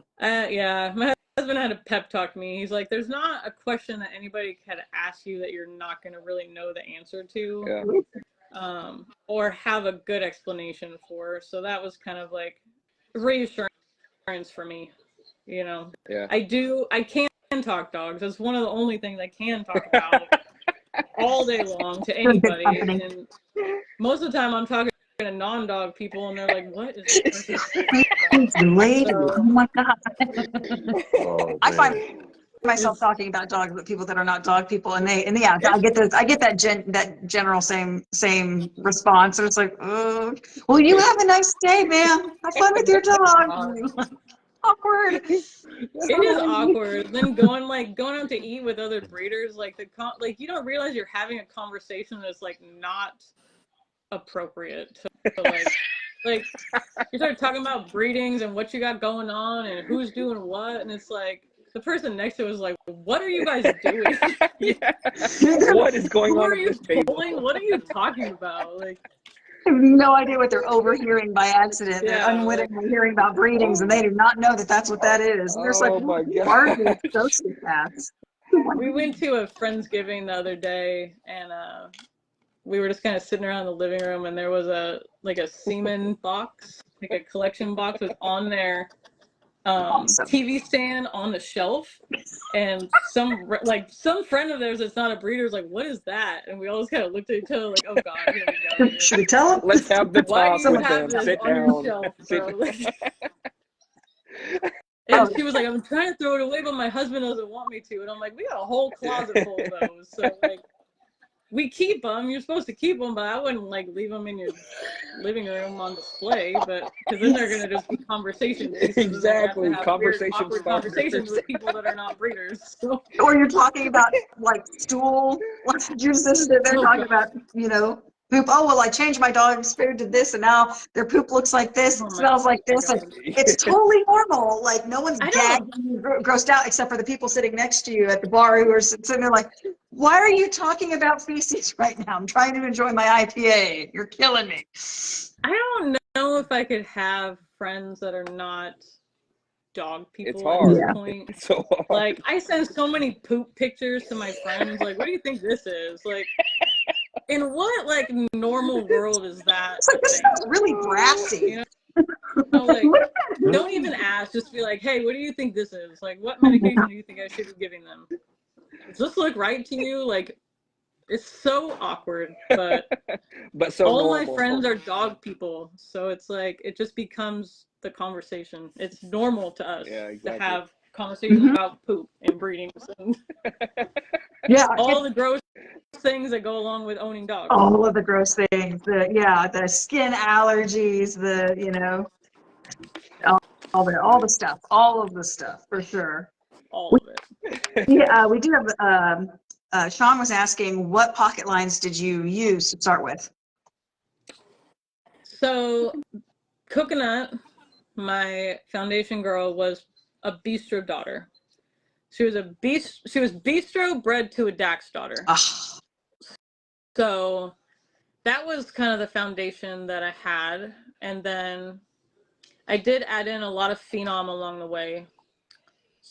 So, but that's kind of in both of my lines. So Coconut and Papaya, the two that I started with, they split at one point. Coconut kind of went to like pocket standard, and that's where all my big dogs came from.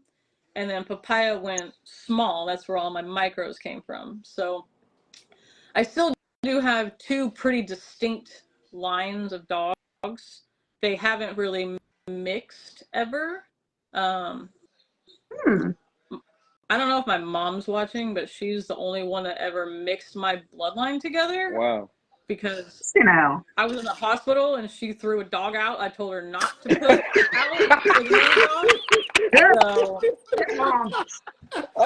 she's probably didn't even figure out how to watch it live, and she'll watch it later. Oh no! I give her shit about that all the time. So I'm like, dude, I was trying to recreate a breeding that I did, and then you threw a 90-pound standard out there with my tiny little 12-inch tall micro girl, and now I have a bunch of I don't even know, I pet-homed them all, but I was like, this is the last time you're ever watching my dogs. Like, I asked you specifically not to do that, and then you telling me that they love each other and they're having a blast. Of course they are. Of course they are. They're having a blast. Wow. Right? Some are having more fun than others. It's ridiculous. It's ridiculous. Oh my gosh. I made her take one of those puppies because I was like, it's your fault.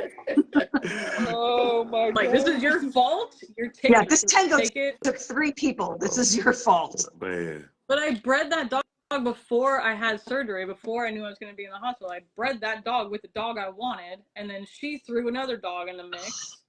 So they overlapped. I got 1 from the stud I wanted and 5 from the one I didn't. So she messed that whole thing up. That's the only time my bloodlines have ever crossed, and it was not my fault.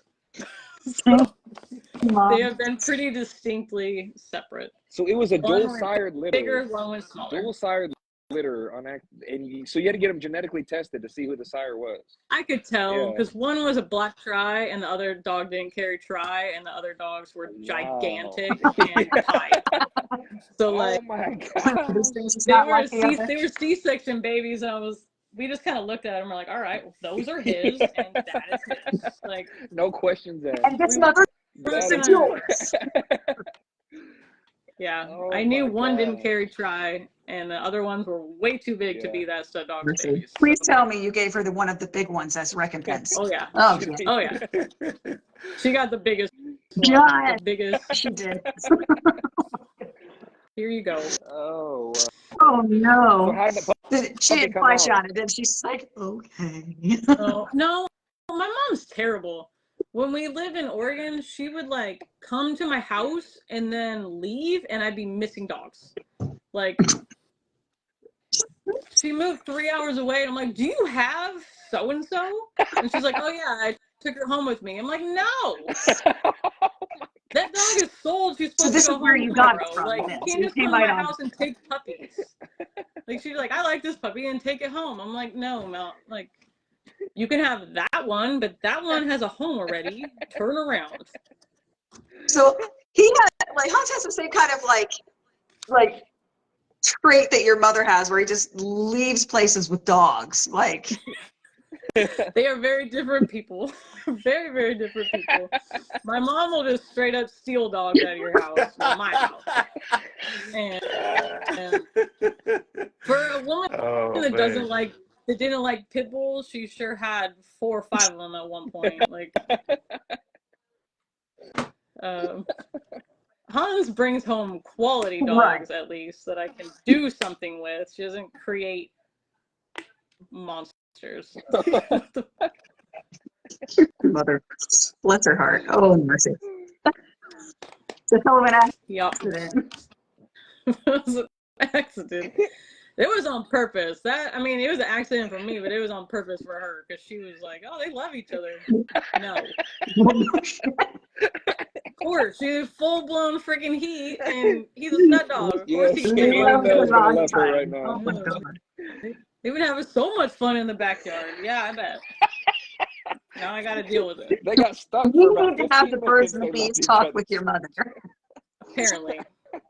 So Apparently. backward. Oh my gosh. We did not breed anything growing up. Like, we had pets. We mostly had, like, rescue dogs and stuff, but, like, we didn't breed any dogs until I got into breeding. So she doesn't know anything about it, but I figured she had, enough common sense to know that that's not what is supposed to happen, especially when I specifically told her not to. So she don't give a shit. Monty wants to know about your Walmart dog. That's my stepdad. They are watching. Hi, Mom. That, I already told you that story. The dog that my mom brought home that she didn't know was a pit bull, that's the Walmart puppy that he's talking about. Oh, That was- I realized he likes pit bulls. Yeah, oh my God, I actually love these. Yeah, now I know they're Or watching. you That is- know. so cool they're watching though. That's such a full circle. Like That's funny. that's awesome. That's hilarious. Yeah, that's definitely my parents. That's, We're just talking about you, Mom. that is your fault. That whole litter was your fault. The whole litter. Oh, mercy. Oh, Oh my gosh. gracious. That's funny. Funny. That's funny. I didn't know you knew how to get on a live, so. Again, My mom can barely send an email, so I figured she was not going to find Oh this. my gosh. Oh, I was going to have to send it to her at some point we if she tagged wanted you to watch it. enough. We tagged you She enough. figured it out. They figured it out. That's funny. Shoot. I love it though. That is good stuff. I think that's awesome. They've been big supporters in this too. Like, my mom used to go to shows with me. I was just by myself, just dragging dogs around. She'd go with me. You were able to Like, fit her in the car? You were able Huh? to fit her in the car with all the Oh yeah. just I- decrease the amount of dogs Sometimes you there's can room fit in in the car. the passenger seat, but nowhere else. But I remember asking her one time, I'm like, can you get Coconut ready over there? Because I was in the ring with something else. And I look over and my mom has got coconuts stacked in a lineup of dogs. Yes. And I'm like, get out of there. Get out of there. Those are boys, first of all. You don't know what you're doing. But she's been a lot of fun to like figure this whole thing out with. Man. She's definitely a good sport about it. But Oh my God, that's awesome. get out. That is Get out. hilarious. Look over, all those dogs have balls, and I'm like, oh my God. I said get ready, not go in there. But again, she was proactive, and that's very important. Oh man. She just wanted to help. She did not want me to miss my class, and I appreciate That it. is but, amazing. Oh, Get ready is way different than get in there and stack your dog up. You didn't understand the difference between at bat and on bat. Like, She did a lot of we had horses growing up, so she's used to like horse shows and stuff, but dog shows are a completely different thing for her. And I do think she enjoyed going, but I think that was the last time she tried to get in a ring with a dog.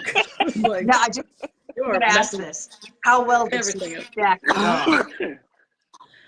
I don't know, because I was like mortified, so I didn't really like. I wasn't really paying attention. I was just like, I was so new to Oregon at the time. No one knew me, and I'm like, all right, I'm over here like trying to be professional, and my mother is over there with a dog in the wrong. I'm like, she looks so bad, but I don't know. Hey, look, but you literally told her to get out of there for real? Yeah, yelled at her from the other ring. Get out. You're yelling at her from one ring. You're like, Mom! Literally, get out. She's like, what? Oh man. I remember that so clear. Oh man. She was a good sport. Like, yeah. Oh my God. That's Oh, amazing, shoot. though, the support Golly. that she did. And for her to get in there, Oh, man. that's amazing. That took some courage when you Yes, think it about it. does. Really. I'm like, I mean, she's like, No, oh, she's I not guess scared of it's going to shit. have to be me. So instead of missing the class, she took your dog, got in the ring, stacked that sucker, and then got yelled at. She was gonna win it. She was in there to win it. Like, I'm going. How do you want that? Oh man. Oh, man. She's, You can't even make that up. That's fantastic. That's funny. That's funny right it's there. been a journey for sure. It's Oh man. I mean, I take the show ring very seriously, but I also don't at the same time. Like, I will be. I mean, we had a show a couple weeks ago, and I had a brand new dog that I had never brought out before. And then I had Pancake, and then I had Debbie. And we just happened to be class dog champion grand. And I'm there by myself, of course. And I have way too many dogs. So they start handing them to people. Like, please take this dog in there. Please take this dog in there. And like, I'm going around the ring with Debbie, and then Pancake does not like the guy that has him. So he's throwing a whole fit. And then the class dog was a puppy that didn't really want to walk at all, and I just busted up laughing. I'm like, this is the funniest class I've ever seen in my life. It's just like Pancake having a fit, this dog having a fit, and Debbie standing there perfect. I'm like, I mean, it kind of works out for me, but also like, they're all my dogs, and you guys don't look like you know what you're doing at all. Like, those two dogs look like they've never been to a show before. But it's like a second home to me at this point. Yeah. Like, it's not a serious thing. Like, the show ring is my home, essentially. Like, I feel like I'm in a show ring more than I am anywhere else. Yeah. So people get like so worried about getting in there and showing their own dog. And it's like, once you walk in that ring, everything disappears. Like, you don't notice any of the people around you. I don't even know who's in the ring with me half the time. Like, I'm so focused on the dog that I have and the judge that everything else just disappears. So, I mean, the show ring is not as scary as people want to make it out to be. I'm still petrified of it, but I get it. I do it. A lot of people are. But then they'll give their dogs to handlers that haven't met them before, and then the dog is scared because it's being handled by someone that they don't know. And it's like, your dog would be a lot more comfortable if you showed it. Yeah. Oh yeah, from my experience, that's been. Yeah, I mean, there are some handlers that can just take dogs from their owners and just work magic with them, Hannah. but Hannah, Hannah. yeah, Hannah, there's a lot of them. Yeah, Hannah's definitely one of them. I've never, this is one of those things that it's like watching her just like, oh, it's the first time I'm seeing this dog and I take it to the ring, enjoy. And she nails it. It's just, okay. She's got a way with dogs that most people just don't have. Yeah. But it comes with being in this forever. Mm-hmm. Like, you're just so familiar with the dogs, the breeds, the way they, you know, their expression, everything. It just becomes second nature. Personally, like, I have handled other people's dogs, and I want to have some kind of a relationship with the dog that I'm showing. Like, I want to work with the dog a little bit. I don't want to, like, take a scared dog in on the end of a lead. Like, that doesn't make me look good as a handler either, you know? Yeah. Like, so I try not to do that. I'll step in if my friends need it, but I try not to. I want to work with the dogs that I'm showing and have some kind of bond with them. I feel like it goes smoother. Oh yeah, absolutely. I know. That's how I want to do it too. I want quality time with the dog in order to have that bond, so that way it definitely translates into the ring. So yeah, no, I hear you. Absolutely, I think the same way. Hey, but Hector got a question, and we normally ask you that ourselves. But he said, what suggestion do you have for newcomers trying to get in the show, showing and breeding? I would go to some shows. I would start there. I would go to shows. I would watch the people in the ring. I would spend some time with these dogs because, like I said before, everybody's got their breed of dog. And while I love bullies, you might not love bullies. You know, like, there are people that love Afghan hounds. I'm not one of them. So if I went instantly to breeding Afghan hounds, what's the point of me breeding these dogs that I don't enjoy? You know, like, so go spend some time in the show ring, even if it's just sitting on the sideline watching the show. You know, you can kind of see what the judge is picking, what the dogs are supposed to do, what the dog is supposed to look like. And then walk around and talk to people. Spend some time with their dogs. You know, put hands on some of these dogs. Get to know, like, the personality and the temperament of a bully. Because they should be very loving, companion-style dogs. Like, they shouldn't be dog aggressive. They shouldn't be, you know, like, very terrier, pit bull, game bred style, you know, like, uncontrollable. Like, this is a different breed of dog. So make sure that you love it. I would definitely go to some shows. I need to do that myself in AKC and go find the breed that I want to show there because I don't know what that is yet. You know, if bullies were allowed, I would show them because I know that I love that breed and all their little quirks and all their little weird things. But all these different breeds have different temperaments and personalities and quirks. So go to a show, talk to some breeders, put your hands on some dogs, watch a show. You know, you can learn a lot just from watching. You don't have to get straight into breeding. I think that's where a lot of people kind of get turned around was they start breeding dogs and then they have litters of puppies and they don't know how to like appropriately evaluate them. They're just like selling people dreams and it turns into a pyramid scheme essentially where it's like, well, I'll sell you these two and then you can breed them together and then you can sell them. Like now we just have a bunch of non-quality dogs being produced and it's completely oversaturated. So go find out what a quality bully looks like and then try to buy that if you're going to get into it. Like start with quality. Don't start with a cheap $300 bully you found on Craigslist. Go find a breeder. There you go. Find a really good dog. Don't, because you're going to spend way more money trying to get to that dog that you want by getting these cheap dogs and trying to make them. You're never going to make them. It's going to be 10, 15 years and you're still going to have sub-quality. So I would start there for sure. Go to some shows. There's a ton. They're every weekend, all the time. It's like, oh my everywhere. Yeah. When I started, there was like, I mean, I was on the West Coast forever, and like we'd have a show maybe once a year, twice a year, 3 if we were really lucky. Now it's like, can I please get a weekend off? Like, I just want to like stay home this weekend and not pack up dogs and drive 10 hours away. Yeah. So at this point, especially in the Midwest is bad with shows. There's so many shows. Yeah. You can't say that you can't get to a show or you haven't seen a show. Like, ask somebody, there's shows everywhere. You can see dogs every weekend. Oh yeah. Every And I mean, yeah, the BRC, they have plenty of shows like in Indiana, Illinois, you know, and then you've got, you know, ABKC, they have them in, you know, in the Oklahoma area, I think Arkansas as well.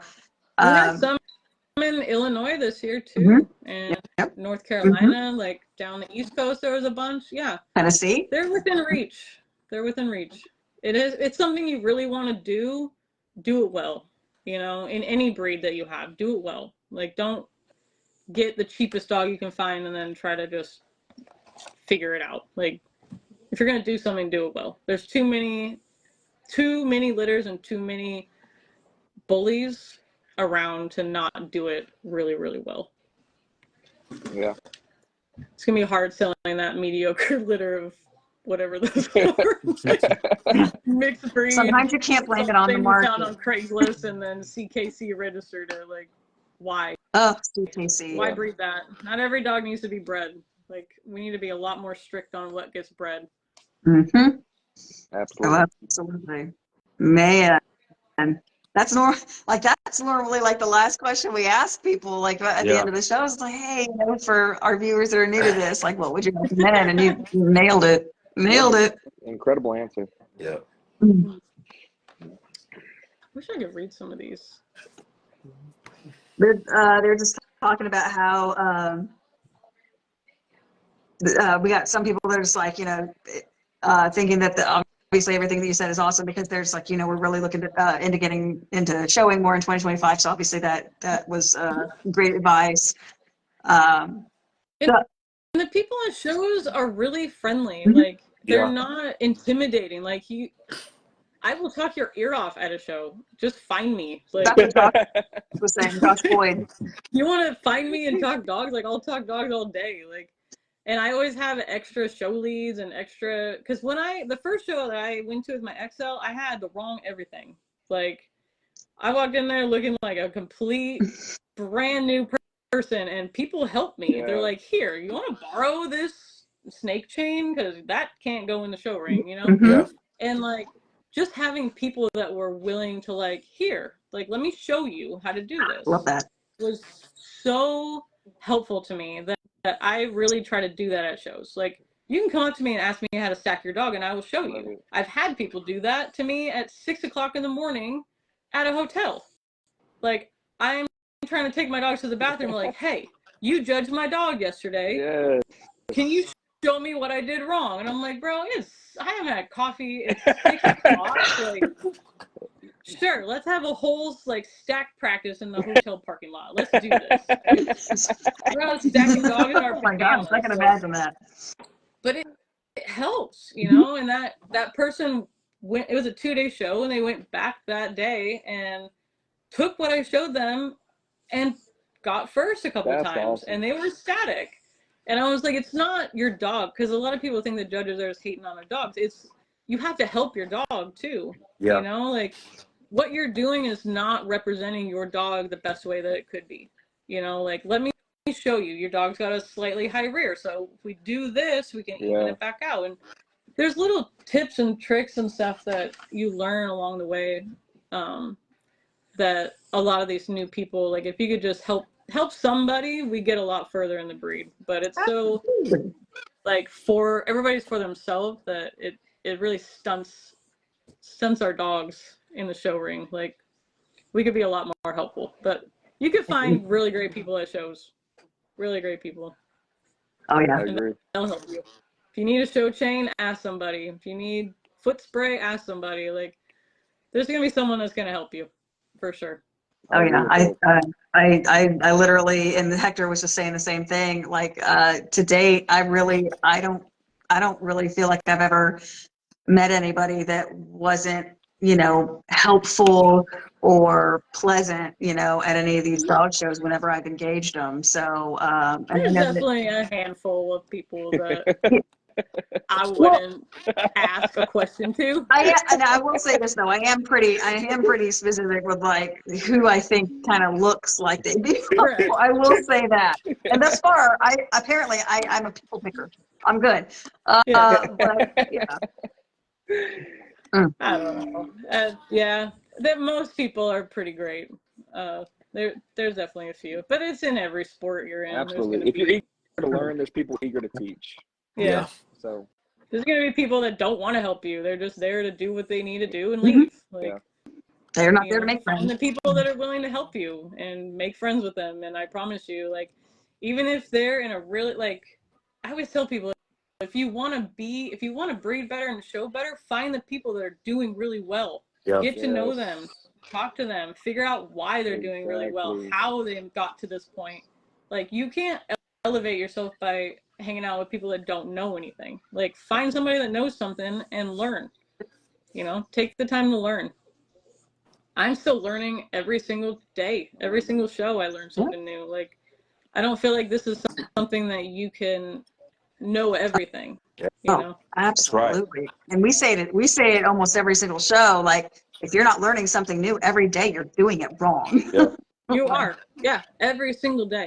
Like, and if you're in this long enough, then, you know, like my vet, I'll take dogs in and she'll be like, what do you think it is? And what do you think you need? And I'm like, well, I think it's this, and I think I need this. And she's like, okay, cool. And she'll just write it out. Like, she knows that I know what I'm talking about. You didn't even need a degree for that crap. Dang. Like, I feel like we've paid that vet office off 4 or 5 times over probably at this point. So they should just give us like veterinary degrees. And yeah, having a really good relationship with your vet is really essential in this for sure. But absolutely, they see so many people that have no idea what they're doing that I think that when a legitimate, reputable breeder goes in there, like it's refreshing in a way. Absolutely. Like they don't really second guess what we want, what we need, what our expectations are. They just know. Like our dogs come in, they smell good, their nails are done, they're not, you know, like they're what they're supposed to be. They're not some like Amish puppy mill dogs, you know, which I'm sure they see a lot of here. Mercy. Oh Lord. Yeah. I know it's kind of getting a little late. I didn't know how you were doing on time, and we hadn't had a question in a hot second because you've just been answering them like, you know. Sorry, naturally. yeah, I'm just talking. Well, and I find that that's kind of how that proceeds is like we are really picky about who we engage to come on this live, and we specifically choose people that you know have a presence and that they really want to teach, like they want to share what they know and what they have with other people. And so, you know, when you agreed to come on, we were all stoked about that. So it was, and then to find out that we're like the first one you've actually done, I was like, oh my God. So we definitely appreciate that. I tried to think of every reason to get out of this. Believe me. I'm glad you did it. Ask my husband. I just had a meltdown at like freaking 6:30. Don't know. And I started crying and I didn't want to do it. He was like, what is wrong with you? He's like, you're fine. You can do this. I'm like, oh my God, I can't. I can't. Done beautiful. He's like, no, just go do it. You'll be fine. And you have been. You've been wonderful. No one would have ever guessed that you had a meltdown at 6:30. Like, no one would have guessed that. They know now. You did really well. That's the thing. Like, you can't even make fun of me. Like, I deal with myself. Like, it is what it is. Like, oh yeah, no, this has been incredible, and I know I personally enjoyed it, and I hope you did too, because I know that it obviously took a great deal of mustered courage to get up here and do this. So Well, I appreciate that for sure, and I know we all do. You know, definitely We have we should know. enjoyed this to the fullest. Yeah, Yeah, this has because, been hey, wonderful. look, she said that you was nervous about it. I said, that's all right. We'll make her feel comfortable. Yes. Hey, Little Debbie. Oh, there she is. Now that's comfortable right there. She's like, you're just talking to talk now. She's cute. She's a But mess. yeah, thanks for having me. I really appreciate it. Oh, Yes, goodness. thank you. Hopefully That's a you guys meatball. get to see her at ABKC Nationals. Hopefully she's everything that I'm sorry. I love their little sounds. It makes me happy. Yeah. Hans will have her, so she's a spoiled mama's dog, so we'll see how it goes. But she's gonna have one big dog and one little itty bitty dog, so we'll see how she does. She's the most accomplished micro in BRC and the national breed winner, so she should represent that the way we want it to, the way we want people to see these micros, and hopefully a lot of other micro breeders that know what they're doing and have quality dogs bring them, because I would love for them to be, you know, on the main stage, have eyes on them, and, you know, maybe get some movement. Maybe we'll get to show them one day. If not, you guys can see what a well-bred micro bully is supposed to look like. Love it. And I know Dave's going to be picky about what is actually on that stage. So But he you'll asked see the best for of the best. Yeah, he asked for the best of the best, and I mean, I can't think of a better one. So she's gonna rock it. She's exactly what he asked for. So as far as I'm concerned, Yeah. so And it'll be one of her last shows. She's going to retire at the end of the month. Wow. She's gotten so much anxiety lately that she's like, she's gonna just when I've do it taken for the her maker. to shows every weekend all year. So like, I'll grab the car keys and she's like, oh my God. Gonna Where get are we mad. going now? And she She's absolutely shoving loves knives it when we onto the get car. there. She's like, "Can I not? You have it Yeah. already. Go away." She doesn't want to go, but when she's there, she doesn't want to leave either. She's running all over, saying hi to everybody.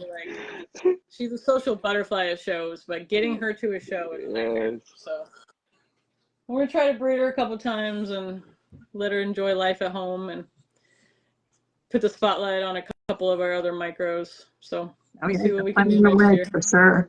So, but yeah, Love it. And good luck. I know that we'll be Good luck excited to you. here. Thank you so much. It was great talking to you guys. All right. Absolutely. Appreciate it, you guys. Appreciate the audience watching in. We'll be here next week. We'll be talking about the Nationals. I'm not going, but if you're going to the Nationals, be safe. Hey, Tuesday, 8 o'clock. Who we got coming on Amanda next week? It's a surprise. All right. Stay tuned. Stay tuned. But it's a surprise. Stay tuned, guys. All right. Good night. All All right. Good night. Good night, Oh, guys. great. Thank Bye. you again. All right.